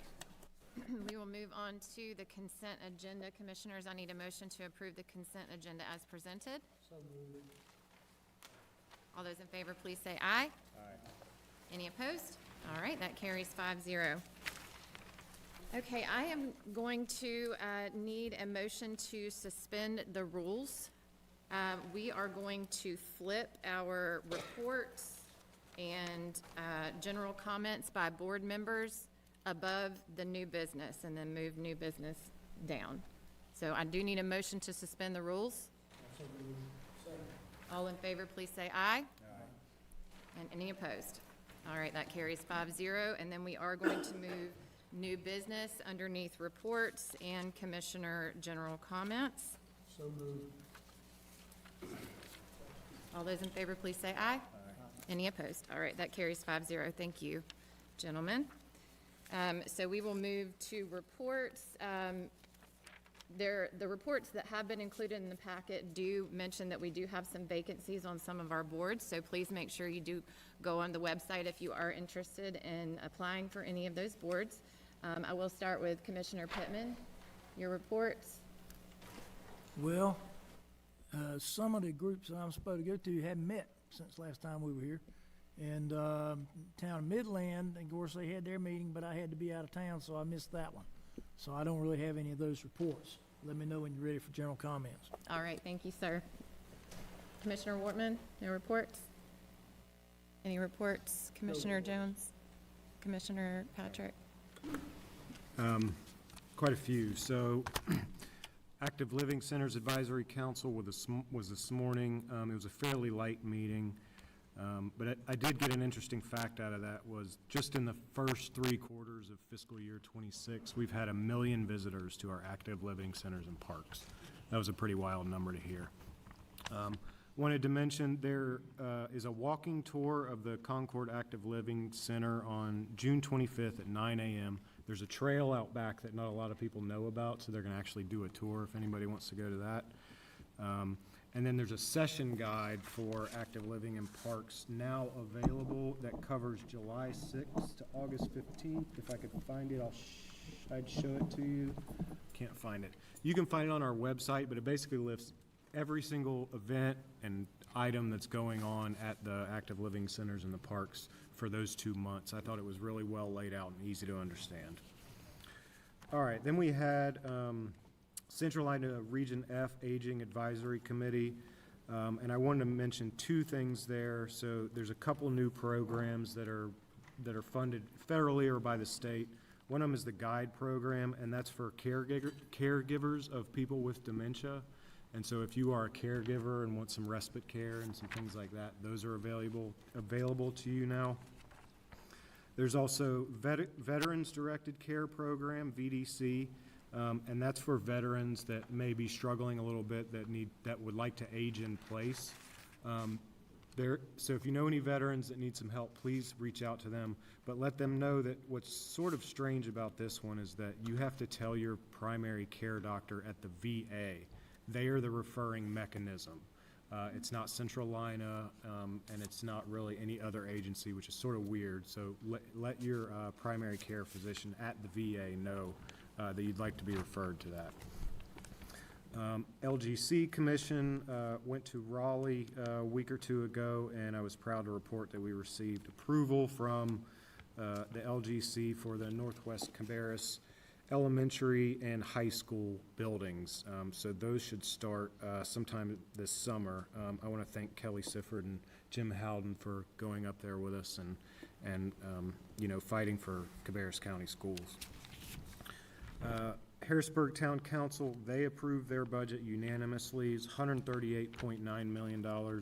And I thought an interesting tidbit was they reduced their general fund expenditures by 2.9%. So they're still doing a great job with Harrisburg.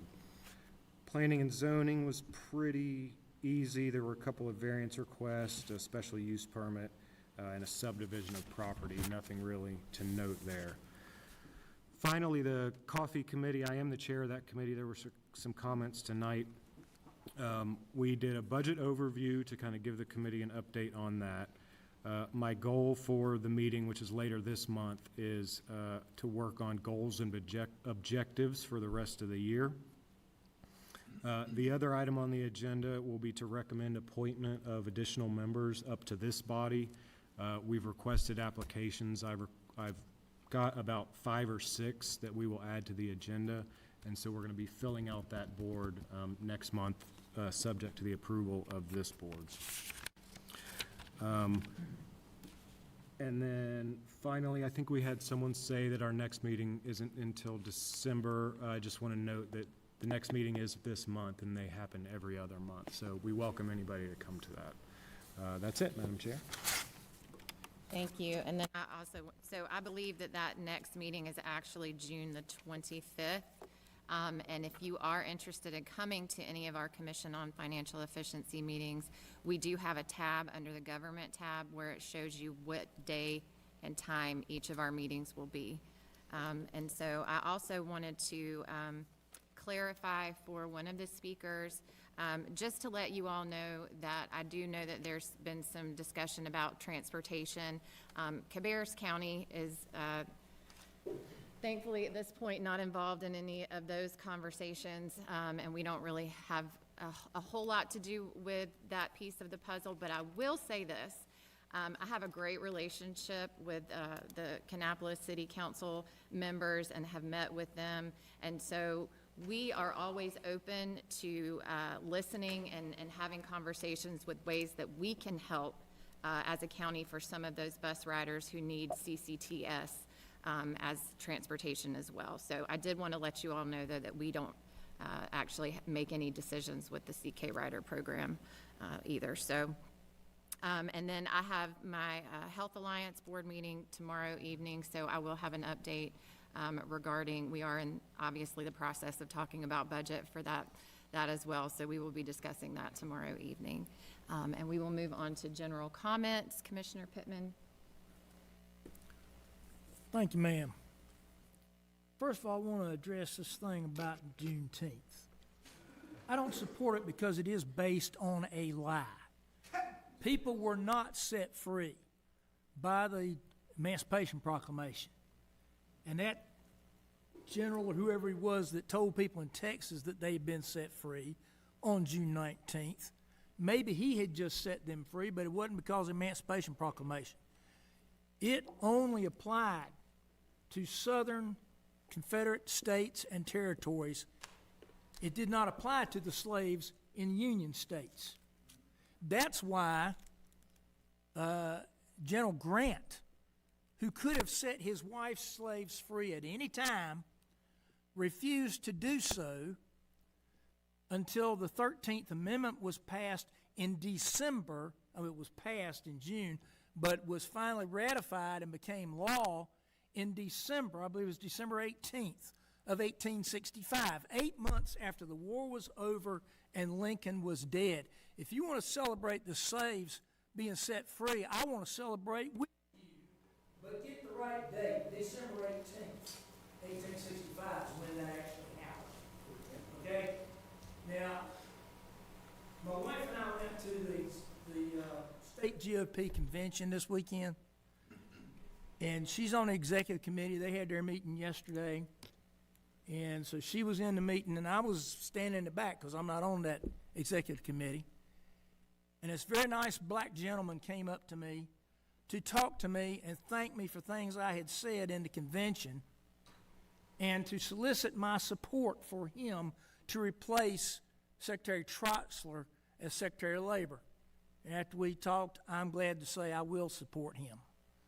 But when this stuff came up about Juneteenth, while he and I were back there quietly talking, I told him about my objections to it and why I objected and how it ought to be in December, not Juneteenth.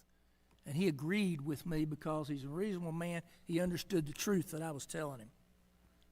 Okay, now, moving on to the transparency statement.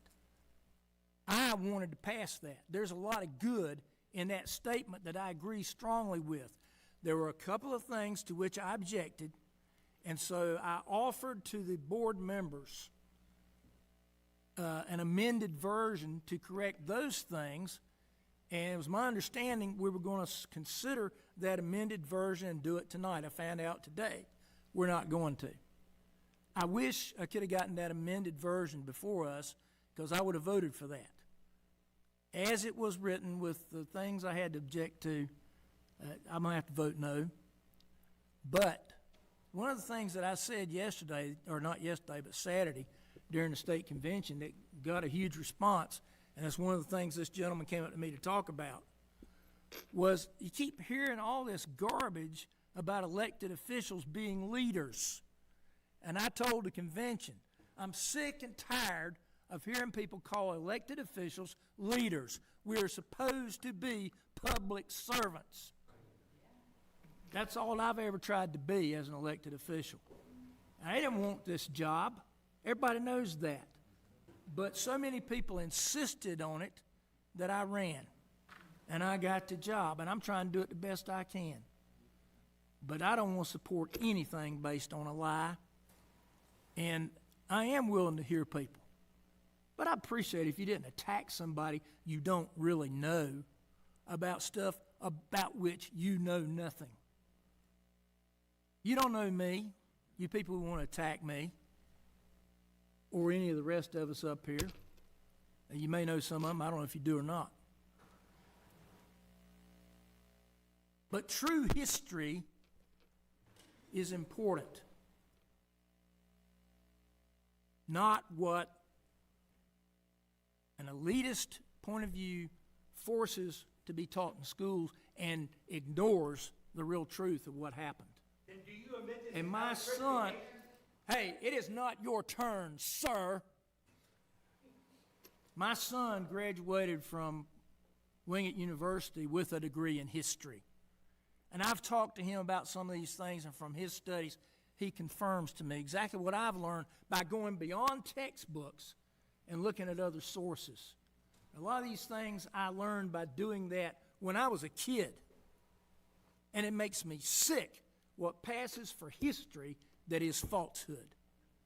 And I will not just sit by and take it. I guess I've said enough. Yeah. My rights come from God. You've said enough, boy. Boy. What do you mean, boy? I mean, you act immature. Commissioner sir. Wortman?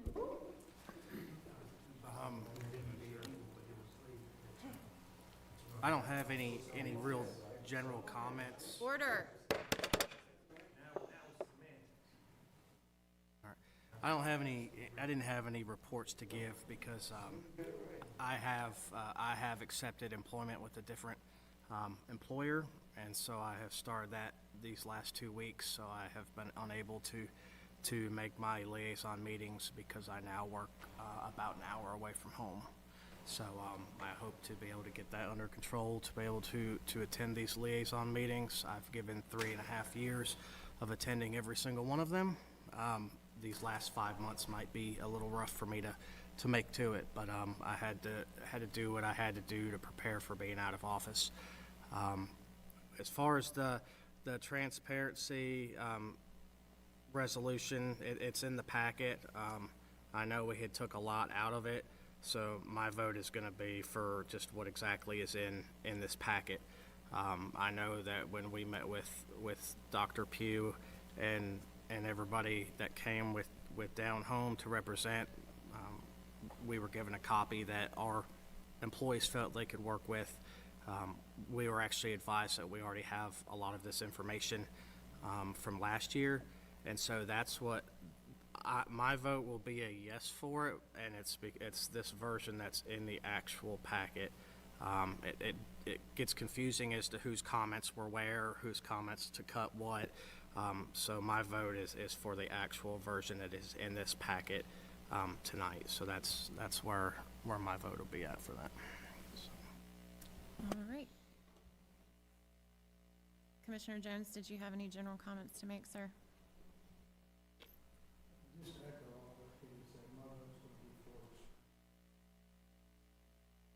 Can you turn your microphone on?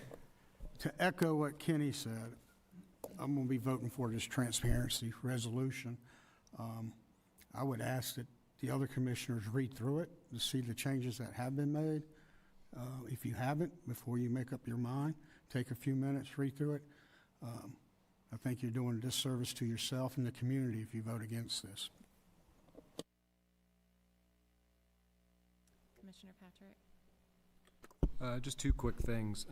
Somebody mentioned the levy limit that's making its way through the State House. That's a difficult one because all the legislation did was say that they were going to put it on the ballot for November, that the legislature could make rules and laws around levy limits. That's quite literally all it says. So it's hard to oppose or support something that doesn't do anything legislatively. Now, I can tell you if that passes and then they start writing bills underneath that and it hurts Cabarrus County, we would certainly respond. But I can't support or oppose anything that doesn't do anything other than give them some authority by the people of North Carolina to change those items. So that's that. It'll be up to the people. Another comment had something to do with CCS funding, and they said it was remaining flat. It is not remaining flat. I think the final percentage was, Kelly, I don't want to put you on the spot, 6 and some change, something like that. I don't remember it was. And that was modified because of the supplemental teacher funding that we put into that. So just wanted to clarify that for the record. If you also look in our FY27 budget, maintenance was discussed. basically every capital improvement plan that's in fiscal year '27 is for deferred maintenance and capital improvements on schools across Cabarrus County schools and KCS. So just wanted to clarify that for the public. Finally, on the Transparency Act, at our first work session when this came in, I said, this is a good idea. I like it. This is a great idea. Let's get some information out to the public on what the spending looks like and communicate that to them, communicate our challenges and our opportunities and our wins. Loved it. I had a few issues with it, some language. Larry suggested some changes. I came back a few days later, offered my own suggestions. It's my understanding what is in here, Kenny, is Larry's suggested changes. And to what Larry said, if you put the suggested ones that I put up for a vote right now, I'll vote for it tonight, right now. But in its current form, I cannot. And just to explain some of this, for the people that are asking for us to explain why we would not vote for it. A, because I wanted to see some of those changes happen, but B, we're in the middle of selecting a new county manager. And this puts a lot of burden on that new person who is going to just be learning the county to complete things in basically 60 days. I do not want to set them up for failure. Let them get their feet wet, understand the processes and procedures that we have in Cabarrus County. We can put on his 30, 60, 90-day action plan to look into setting up a transparency website. But I'm not going to have him walk into the door and say, hey, guess what? Among the 5 billion other things you got to learn about our county, we have a resolution that directs you to get these things done or you're going to fail. And I'm not going to set him up for failure. I repeat, I think this is good. I think it's a good idea. I think we should take some of these ideas and implement them. And if it were my version, I would vote yes tonight. As it stands, I will be voting no. That's all, Madam. Thank you. Madam Chair, Yes, sir. question, please. Microphone. Okay. Kenny was just pointing out to me that even though it's showing here, these public transparency requirements, section 1, et cetera, are supposed to be taken out. Can we just do that? Just stop it at the end of the now therefore? Federal government, state government decision, end it there and throw that stuff out? Can we do that now? I mean, I certainly think that we can discuss any of these options once we get to that area in new business. If we can do that, I'd be willing to vote for it, but if that's still in there, I can't. Yeah, I'd vote for that too. Can we just say, no, it's right there in front of us, it's not there anymore? So what we'll do is that once we get to the new business, we can have Doug, tell me if I'm right here, we can make a motion to amend that resolution based on stopping it at that point and then vote to approve it. Yes, you Okay. can. I was just pointing it up, reading, trying Okay. to follow along what you all were. Okay, I just want to make sure that that is, so once we get to that, we can amend it and vote in the affirmative for those things. Okay. All right, I guess it's time now for my animal shelter video. It's kind of weird to do it in the middle of the meeting, but, so tonight, if you were here, at the beginning of the meeting, we had Nikki. She is at the animal shelter. She's 7 months old and she was found as a stray. And then we have actually 3 animals tonight for the shelter video. So we have Noodle, who is the dog, and then Helen and Keller are the 2 cats. So here you go. Hey everyone, this is Commissioner Laura Lindsay and we're back at the Cabarrus County Animal Shelter today, and we're going to visit with some babies that are looking for one thing, and that's a new home. Hello. This is Noodle. Noodle is approximately 9 months old and a pit bull mix. He came in as a neglect situation and now is the epitome of health. He is looking for a loving family to give him a new leash on life. This is Helen, and this is Keller. Helen is about 5 months old, and Keller is about a year old, and they were found together. Helen is his seeing eye cat, and they do come as a pair, and they are looking for a loving home to spend the rest of their lives together. Thanks for joining us today. You can find these and all other available animals by following us on Facebook at CabCo Animal Shelter. And just to let you all know that Noodle did find his forever home today, so he is no longer up for adoption, but Helen and Keller are. So thank you. Madam Chair, may I do just one more thing? Yes, sir. I do apologize to you, sir, for my outburst at you. You were kind of getting on my nerves, breaking the rules by shouting out over people, and I'd appreciate you not doing that. I should have asked the chair to call you down instead of fussing at you like I did, and I'm sorry for that. Appreciate that. Thank you, Commissioner Pittman. All right, so we will move on to new business. The first order of business is the Active Living and Parks Frank Lisk Park Soccer Complex contract with Byron Hagler. Good evening again. Commissioners, I'm here this evening requesting the authorization for the interim county manager to execute the proposed agreement for the Frank Lisk Park Soccer Complex between Cabarrus County, the City of Concord, and Charlotte Soccer Association. This agreement is the result of more than a year of coordination and numerous meetings involving county management, legal counsel, the Active Living and Parks Commission, and staff to develop terms that benefit all parties. This agreement has been signed by the Charlotte Soccer Association and approved and signed by the City of Concord. If approved this evening, the agreement will provide up to $110,000 in annual revenue while continuing to support recreational athletic opportunities for our residents and helping offset ongoing maintenance costs of the complex. Appreciate your consideration. Any questions? Commissioners, do you have any questions for Mr. Hagler? All right, I do need a motion to authorize the county manager to execute the contract upon review by the county attorney. All those in favor say aye. Any opposed? Thank you. That carries 5-0. Thank you, sir. Okay, moving on to item number 2. This is the Board of Commissioners resolution amending the Board of Commissioners 2026 meeting schedule. Commissioners, do you have any questions regarding this? All right, I do need a motion to approve the resolution as presented. So moved. All those in favor say aye. Any opposed? That carries 5-0. Okay, so we do have the transparency resolution for this evening, so I will, Commissioners, if you want to make a motion to amend the transparency resolution. Madam Moderator, point of order. I'm sorry. No, no, sir.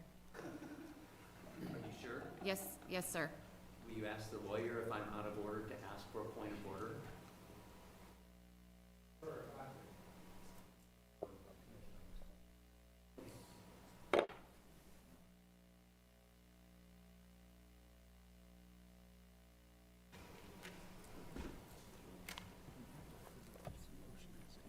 Okay.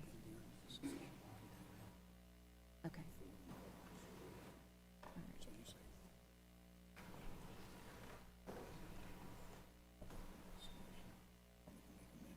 Okay, thank you.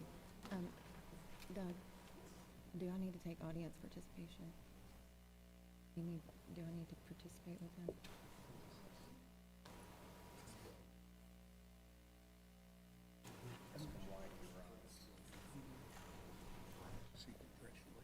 Okay. All right. What is it in reference I to? just have a request that any changes that you approve by amendment, if you would read them Yes. into the record. Yes, absolutely. Thank you. Okay, Commissioners, I do need a motion to approve the resolution as presented. So moved. Okay, do we have any discussion? My issue with amending this version is if we stop it where Commissioner Pittman wanted to, now therefore be it resolved, it takes out the public transparency requirement, takes out the public meeting requirement, the public report. We've met with this group since March, and we were prepared to vote on it, and I'm prepared to vote on it tonight, and if it passes, it passes. If it fails, it fails. And then when the new county manager gets in here and has some time, if it fails, to put something else forward, that's the version that I'm prepared to vote for. I can't vote if we take out the requirements that they were wanting. That's just where I stand. So I understand where you're coming from. I think it actually does keep it in there. And if you look at now, therefore be it resolved that the Cabarrus County Board of Commissioners hereby commits to providing clear, accessible, and timely information to county residents about budget impacts resulting from federal and state governments. That's the spirit of the resolution as far as I'm concerned. And we should allow not only our staff, but the new county manager to figure out what is the best way to do that. My concern is that section 1, 2, and 3 are awfully prescriptive, and it may not make sense from a staff level perspective. So as far as I'm concerned, we just say, we commit to doing this. We want to be transparent. We want to provide clear, accessible, and timely information to county residents about budget impacts. I think that's the spirit of it. And the concern with the group that brought this resolution is if we don't have guardrails on it with timelines, then it'll be pushed down the road to where there's never an answer. That's the current concern from when Commissioner Jones and I met with the group. Is that there's no timeline that keeps us in check. Would it be acceptable for you, since I'm the chair of the coffee committee, that line item lives on that committee's agenda until this is taken care of? And so that, meaning I won't let it get kicked down the road. I will make sure that committee is working on that transparent financial information at every meeting and sending it back up to this board for review. As far as having the public meetings, where do we stand on that to gather the community input? I think you can do that still. I mean, that's just I think that's just a matter of, I also think it's not set in stone as far as we can do this now, get a policy out there that says we're willing to be timely information and be transparent. And then as we get our new manager acclimated and stuff, we can update this resolution to be more specific what we can actually deliver and when we can deliver it. I'd just rather get something in place to let the people know we want to be transparent. This kind of holds us to it because it does have timely information to the county residents that we're committed to provide. I don't want to put it off. It's like kicking something else down the road because there's going to be a lot of nuances with specific reporting requirements, what we can and can't do with the school board and what the manager and time and things. So I think if we get something passed that we can work with and massage, we could develop a plan that works for everybody. Would you guys be amenable to putting it on the record that when the new county manager gets in here and they are able to look at this, that we can amend this resolution to provide the information that they are requesting to be able to get set up a meeting, and that way the new county manager can meet, and if it's something we have, we can go ahead and get it out. Is that something you guys would agree to? I think all our heads are nodding. Yes. Yeah. I think that'd be we perfect. Absolutely agree to that. Madam Chair, Yes, sir. if I may, then I would move that we amend it as we have discussed with the understanding that these portions that were taken out for the moment will be discussed and see if we can't even improve on those or whatever. But there are things worth considering. We're just not doing it tonight. Is that an acceptable amendment? Doug? I would accept that amendment since I'm the one that made the motion. Whoever seconded the motion is going to have to approve that amendment as well. Okay. Yeah, I will. Do you want to read what you have, where it stops, and what you add to it, just so we... So that they can hear. Just read, let's vote on it and read the approved amendment.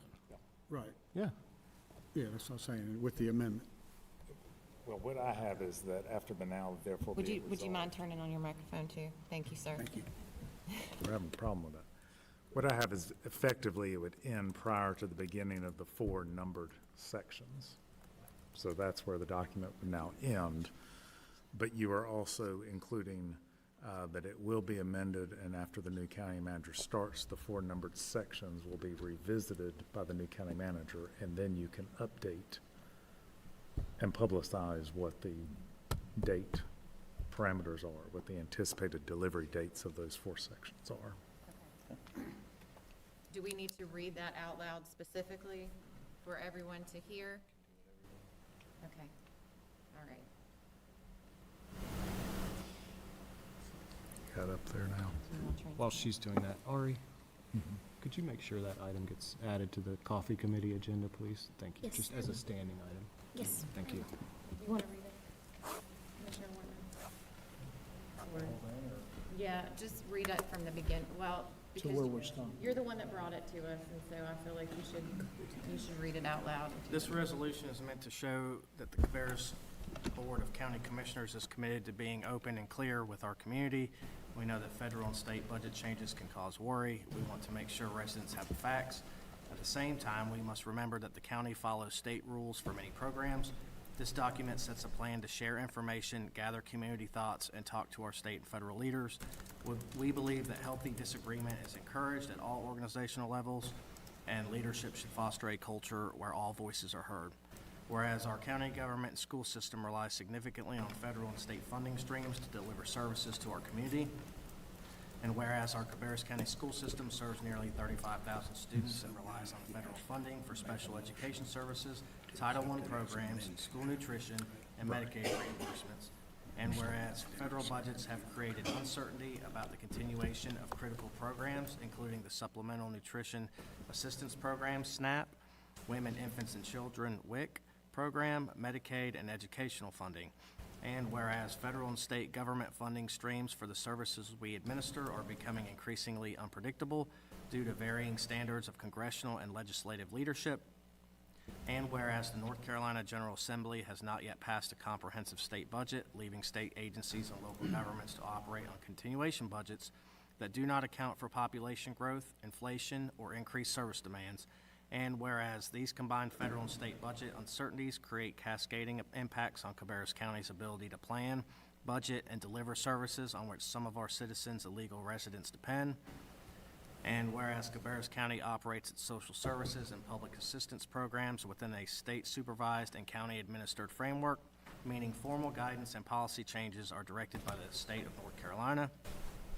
And whereas citizens and legal residents have a right to understand how decisions made by federal and state governments affect their access to local services, and whereas transparency and accountability are essentially principles of governance, especially during times of budgetary uncertainty, now therefore be it resolved that the Cabarrus Board of County Commissioners hereby commits to providing clear, accessible, and timely information to county residents about budget impacts resulting from federal and state government decisions.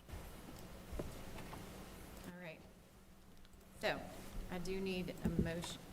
Will we have to do the motion again and then have them second it as presented?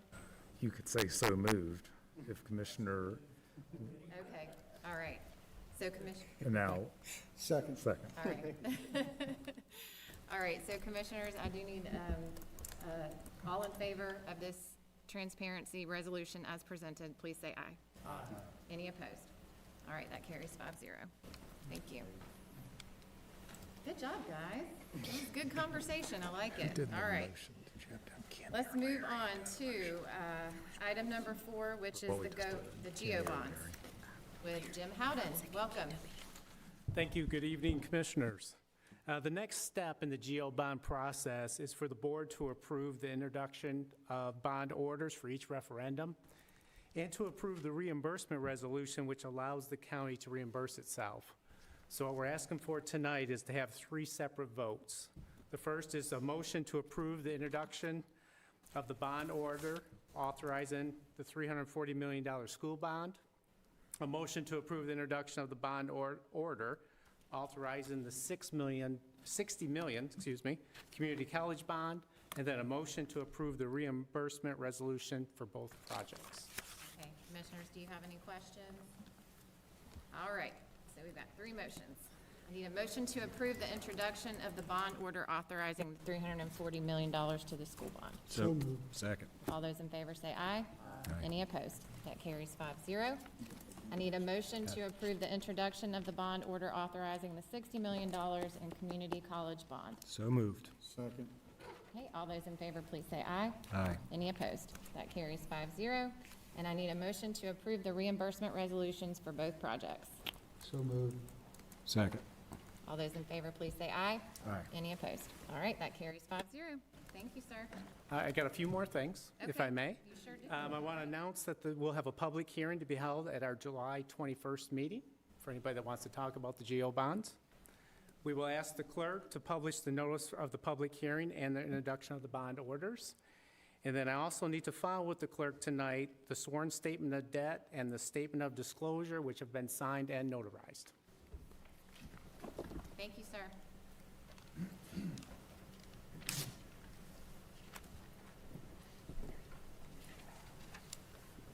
All right, so our next agenda item is number 5, Fire Marshal Fire District changes public hearing at 6 o'clock. That would be way past 6 o'clock. I don't know why that's been on there. Good morning, or good evening. I don't even know what time it is anymore. I don't even know what we're doing. Okay. So just a quick reminder on this. So we did have 2 properties that were de-annexed from Kannapolis. As part of that process, the general statute and the law does require us to hold a public hearing prior to placing them in fire district. So when they come out of the municipal area, in order to have fire protection, we have to place them into a fire district. And so what this does is just an administrative process to place them into a fire district as a result of that de-annexation. It does require a public hearing to give anybody affected the chance to speak on for or against those changes. And so that's what we're here tonight to do. Okay. So I will open the public hearing for the proposed fire district changes. We have one public comment from Scott Robinson. Good evening. So I want to take this time to thank Kelly for sitting down face to face with me and trying to answer all my questions about being de-annexed from Kannapolis. I was annexed in 1998 against my will and received no services for 28 years. We finally got de-annexed this year, June 30th. And I want to speak in the affirmative to be in this fire district. These guys are on the gas. They saved my son's life. Once that fire station was built, within a mile of my house. That's all I got.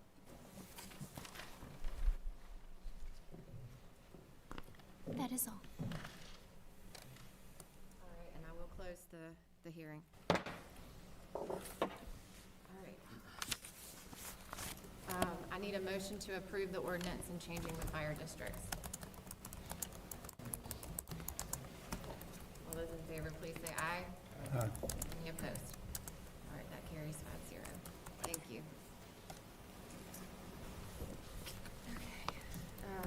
Okay. All right, discussion regarding Cabarrus County Squad 410.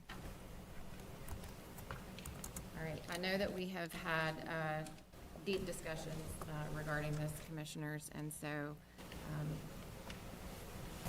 if there are no other discussions, then I will turn this over to Commissioner Wortman for the motion. Again, as Chairman Lindsay has stated, we have had incredibly lengthy conversations about this. I think we've all said everything that we needed to say. So at this time, I make a motion to discontinue the operation of Squad 410 effective November 12th, 2026, which allows current employees 5 months of continued pay and benefits to secure other employment. And I need a second. Okay, all those in favor, please say aye. Aye. Any opposed? All right, that carries 5-0. Thank you. We will move on to the adoption of the fiscal year 2027 budget. Ms. Sifford? Thank you. We have the recommended budget in front of you, as well as the technical changes showing balanced budget for the general fund of $413,572,821, and then community investment fund for $89,804,172, and the arena fund at $2,808,736. The opioid settlement fund at $3,719,426. The landfill fund at $3,185,283. The emergency telephone fund at $475,793. Social services fund of $500,000. The intergovernmental fund of $1.8 million. The health and dental insurance fund at $27,109,916. Workers' compensation, $7,387,000. And the fire tax districts for $10,570,152, for a grand total of $560,933,349. All right. So Commissioners, I do need a motion to adopt the budget ordinance for fiscal year 2027. Second. All right, any discussion? Madam Chair, I know we can't do it, I guess we can't. I wish we could vote on it section by section, because there's a lot of stuff in here that's necessary and that I would like to support. Law enforcement, public safety, fire and rescue services, and all that. But for years, this county budget has had things in it that do not belong, because they are not government entities or government responsibilities. And I would want those removed. I've been asking and asking to get those removed. Nothing's been done about that. And so I had to vote no last year because nothing was done about it. I guess I'm going to have to do the same thing this year. I'm sorry. Commissioner Wortman? I would just like to thank you guys. There was a lot of conversations and a lot of compromise. I wasn't a fan of cutting the $100,000 from the EDC, but in order for the employees not to have to pay for their insurance, I was okay with that. I know we all stand in different places. There's been a lot of hard conversations, and I would just like to thank you guys for the work that we've been able to do together, some of the hard talks that we've had to have, and some of the things that we've all given up to get to where we're at. My first year here, it was at 60 cents, and we've been able to keep it at 57.6 for 3 times now. So for that, I'll be voting for it. I hope you guys can work it down from there, but I will be voting for the budget. So. Any other comments, Commissioners? Great. So did we do a motion? Yeah, okay. So all in favor of the budget, please say aye. Any opposed? No. All right, that carries 4-1. All right, so we are going to move to the last agenda item of tonight, and I'm real excited about it. I am. So we are going to announce our new county manager this evening, and I have a couple of things. Actually, I have 4 pages worth of things, and I'm going to try to organize my thoughts with it. So before I talk about our new county manager, I'm going to give some kudos to this board. In the last year and a half, we have gone through a lot of changes. We have had to make some really tough decisions. We have lost board members before their time and had to learn how to work with new ones. I want to thank our Vice Chairman, Ian Patrick, for recommending developmental associates to help us with the process. And to be honest, I was not a fan, like Commissioner Pittman, of having to pay someone to help us find a county manager. But that was money well spent. Months of planning, talking with their staff, telling them what each of us were looking for in a county manager, many hours of vetting candidates. Through the process, there were people that were based on their resumes were my favorites. And that's only where it started. Then there were other city and county staff that volunteered hours and scored them on various exercises regarding how they communicate, government strategy, budgets, relationship building, and many other processes that resumes could never show. This board spent many hours discussing each candidate and ultimately coming from 99 total resumes to our top 15, to our top 5, to our top 2. Our top 2 candidates are both incredible people, and our county would be blessed to have either of them. But ultimately, I am proud to say that we will have a unanimous decision tonight on our new county manager. I am so thankful to everyone that applied, the staff at Developmental Associates, and to this board for coming together on our new county manager. He has many years of experience. His knowledge in process improvement, financial stability, operational efficiency, infrastructure, and team building is going to set Cabarrus County up for a very successful future for our residents. I have had the opportunity to talk to him over the last few weeks and share some of the board's goals and thoughts about what the majority of residents expect out of this county. Government which is efficient, lower taxes, and a focus on what government is actually responsible for. I ask all of you and our staff and our community to join in praying for this gentleman as he transitions over to his new role. And I'm going to allow my other commissioners to make some comments on the process as well. Commissioner Pittman? Thank you, Madam Chair. As you were saying, we all had different ideas of who was the best choice until we actually got to interview him. And you know there was somebody else that I really wanted. And talked to this gentleman, and there was no contest. He's very qualified, a lot of experience, knows what he's doing, and I think he'll be able to work with people and kind of develop a camaraderie and a spirit of trying to work together. That's who I believe he is, and so I'm ready to vote for him. Commissioner Wortman? Commissioner Patrick, you were absolutely right with Developmental Associates. They were amazing to work with. There's been a lot of animosity on this board.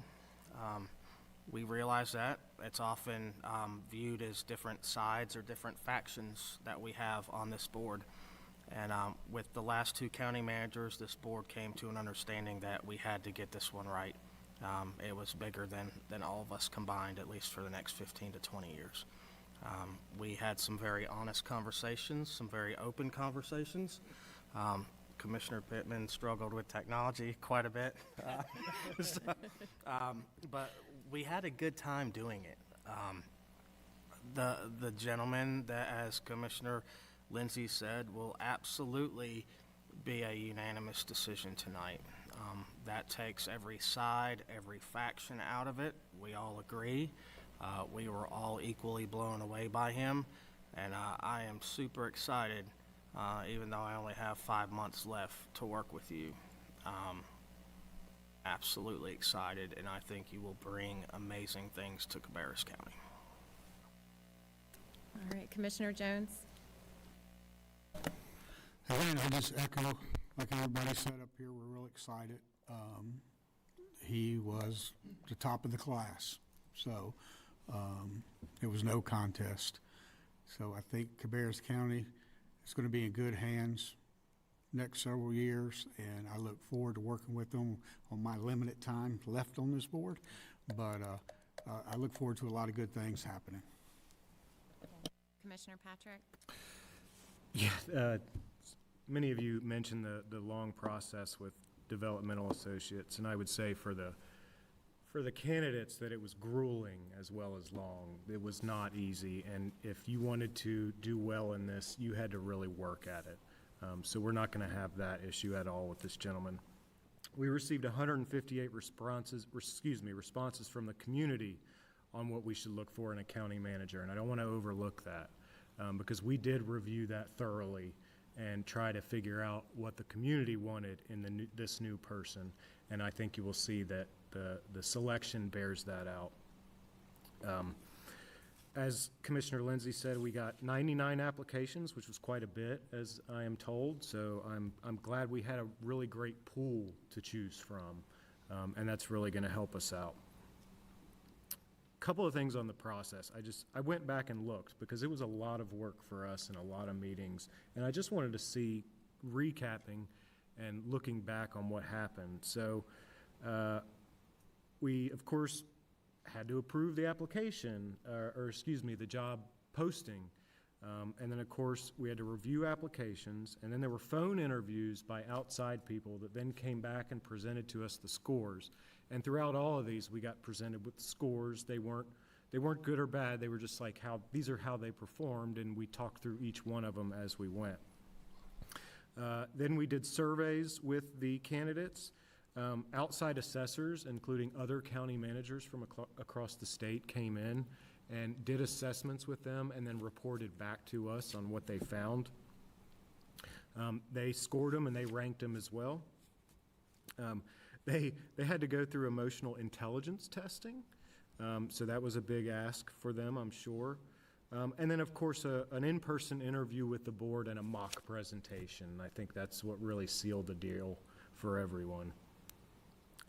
I do want to say that I think actually this process strengthened this board's working relationship because there has been some issues in the past, and I think forcing us to work together to get to something that we needed to get right, as Commissioner Wortman said, for the community, made us realize that we can put down our swords and our shields and do what was right for the community. And I'm really proud of you guys, and I just want to say thank you. I've been here short-lived. Maybe short-lived, but I just want to thank you guys because it was fun to work with you, and we were doing really serious work. So I'm extremely excited to get them on board, begin working for the good of the county. I really do firmly believe that we are now entering a new era of fiscal responsibility, efficiency of services, and a return to a government that responds to the wants and the needs of Cabarrus County. And so I'm really proud of that. Having said that, it would be my pleasure to make a motion to employ John K. Eller IV as county manager pursuant to GS 153A-81, effective July 27th, 2026, and pursuant to the terms of the negotiated contract. Second. All those in favor, please say aye. Aye. Any opposed? That carries 5-0. And then I make a motion to formally approve the contract negotiated between the county and Mr. Eller and authorize the chair to sign. Can I get a second? All those in favor, please say aye. Aye. Any opposed? That also carries 5-0. And so with that, I am very excited, and I ask Mr. Eller if you don't mind coming up and giving a few comments to the community. And we are so excited to have you here tonight. It seems like it's been a long wait, but we're very thankful, so welcome. Thank you, Madam Chair, and thank you, Board of Commissioners. This means the world to me tonight. I'm going to say a few words to everyone in this crowd as well as on the dais tonight. I want to speak to the distinguished members of the board, but also to our county team members, our community leaders, and our residents. Heard a lot of conversation tonight, a lot of various opinions, and that's okay, because that's what democracy is about. I want to thank every one of you for being here tonight, on my special night, for giving me the privilege of serving you going forward. I want to say to everyone, tonight is ultimately about you, your families, business owners, farmers, students, seniors, teachers, first responders, public safety, the list goes on, but also our neighbors. Everyone who calls this place home. I'm truly honored and humbled to stand before you today as your new county manager with this phenomenal opportunity now to partner with all of you for serving in this great county we know as Cabarrus for years to come. I have great confidence that we're going to be okay because all of our collective efforts, they're going to make it that way. I'd like to thank God for placing me in this position. I'd like to thank my family, my wife and my 3 grown kids who couldn't be here tonight for their love and support, as public administration isn't the easiest place to be sometimes.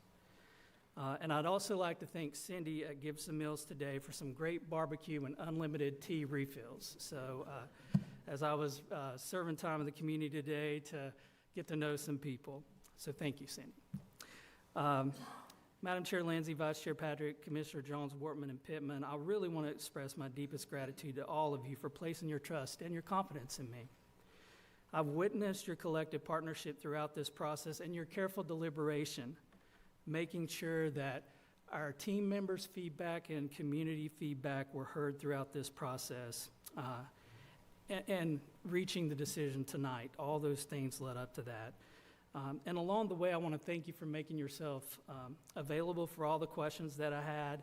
I know I was very inquisitive and did a lot of study about where we were with things and talked to you about where I would like to collectively work together to go.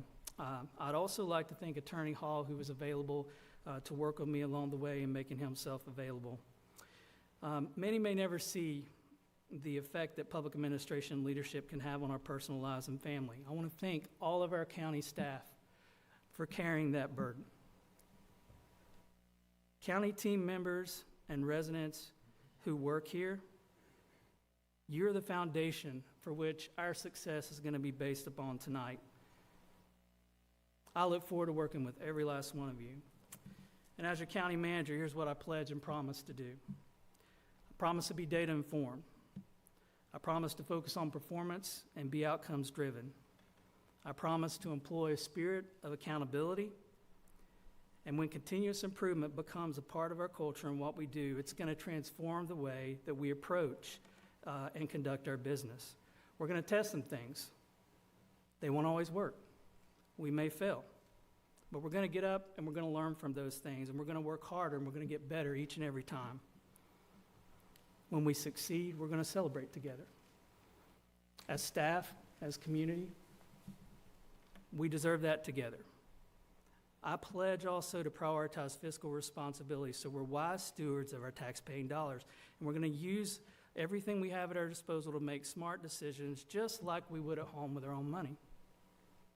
I pledge to promote a spirit of collaboration and communication across our governments, across our departments, across our community organizations, and across our residents in the community to understand how we can gain efficiencies in the work that we do and streamline services to make them better. And I promise you, I'll work tirelessly to make our county a better place to live, work, raise a family, and build a future. I will work hard. I'll work with integrity, and I'll never lose sight of the fact that I'm here to serve Cabarrus County. Because we all deserve a county government that's responsive, efficient, transparent, communicative about what we're doing and why, so that we can deliver tangible results to our residents. As I stand here before you tonight, I don't pretend to have all the answers. I have ideas, but I ask for your grace, your patience, and your support during this transition, because we're going to continue to face challenges, budget challenges, economic pressures, state and fiscal related issues, federal and fiscal related issues. We're going to have infrastructure needs. We're going to have workforce development challenges, and the constant demand to do more with less. And it's going to be easy in life for us all to criticize. My plea for all of you and for our residents is help me focus on solutions. Bring those problems, but let's focus on solutions, tangible solutions, because truly listening will help us make a meaningful impact and change where we want to go and the desire to get there. Together, I want to partner with everyone to really focus on the betterment of our county and turn those challenges into opportunities for progress ahead, and that's really the spirit I bring to my work each and every day. I not only look forward to working with this board, again, I thank you for what you've done tonight to appoint me as your new county manager, but also future boards to maintain leadership stability that's so important for our county. As such, I will offer to meet with all candidates who are running in the upcoming county commission election to hear their thoughts as well. Regardless of who sits on the dais, my promise is to work with every single one of you equally to help you achieve your policy goals and to help us be a premier government, and above all, make Cabarrus County a preferred place in North Carolina to raise a family and work.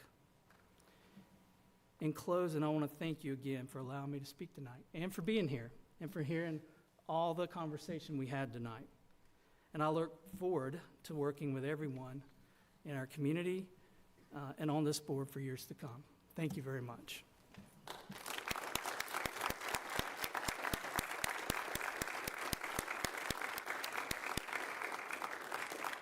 I will just say that we are so excited to have you. Cannot wait for you to get started. So thank you for putting yourself out there and then agreeing to take this job on and doing it because it's your passion, not because it's a job. So I appreciate you. All right. Madam Chair? Yes, sir. Sorry, I just want to say what a great speech that was, and I think it shows a lot of his talent and ability and wisdom. One thing that bothered me, though, when he mentioned seniors, he looked right at me.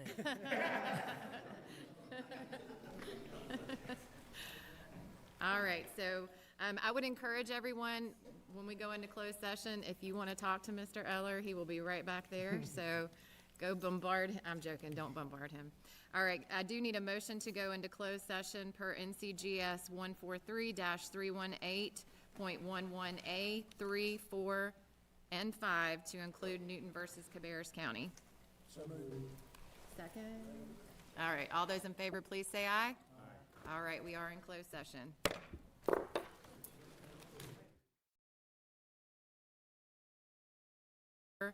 And 5 to include Newton versus Cabarrus County. So moved. Second. All right, all those in favor, please say aye. Aye. All right, we are in closed session.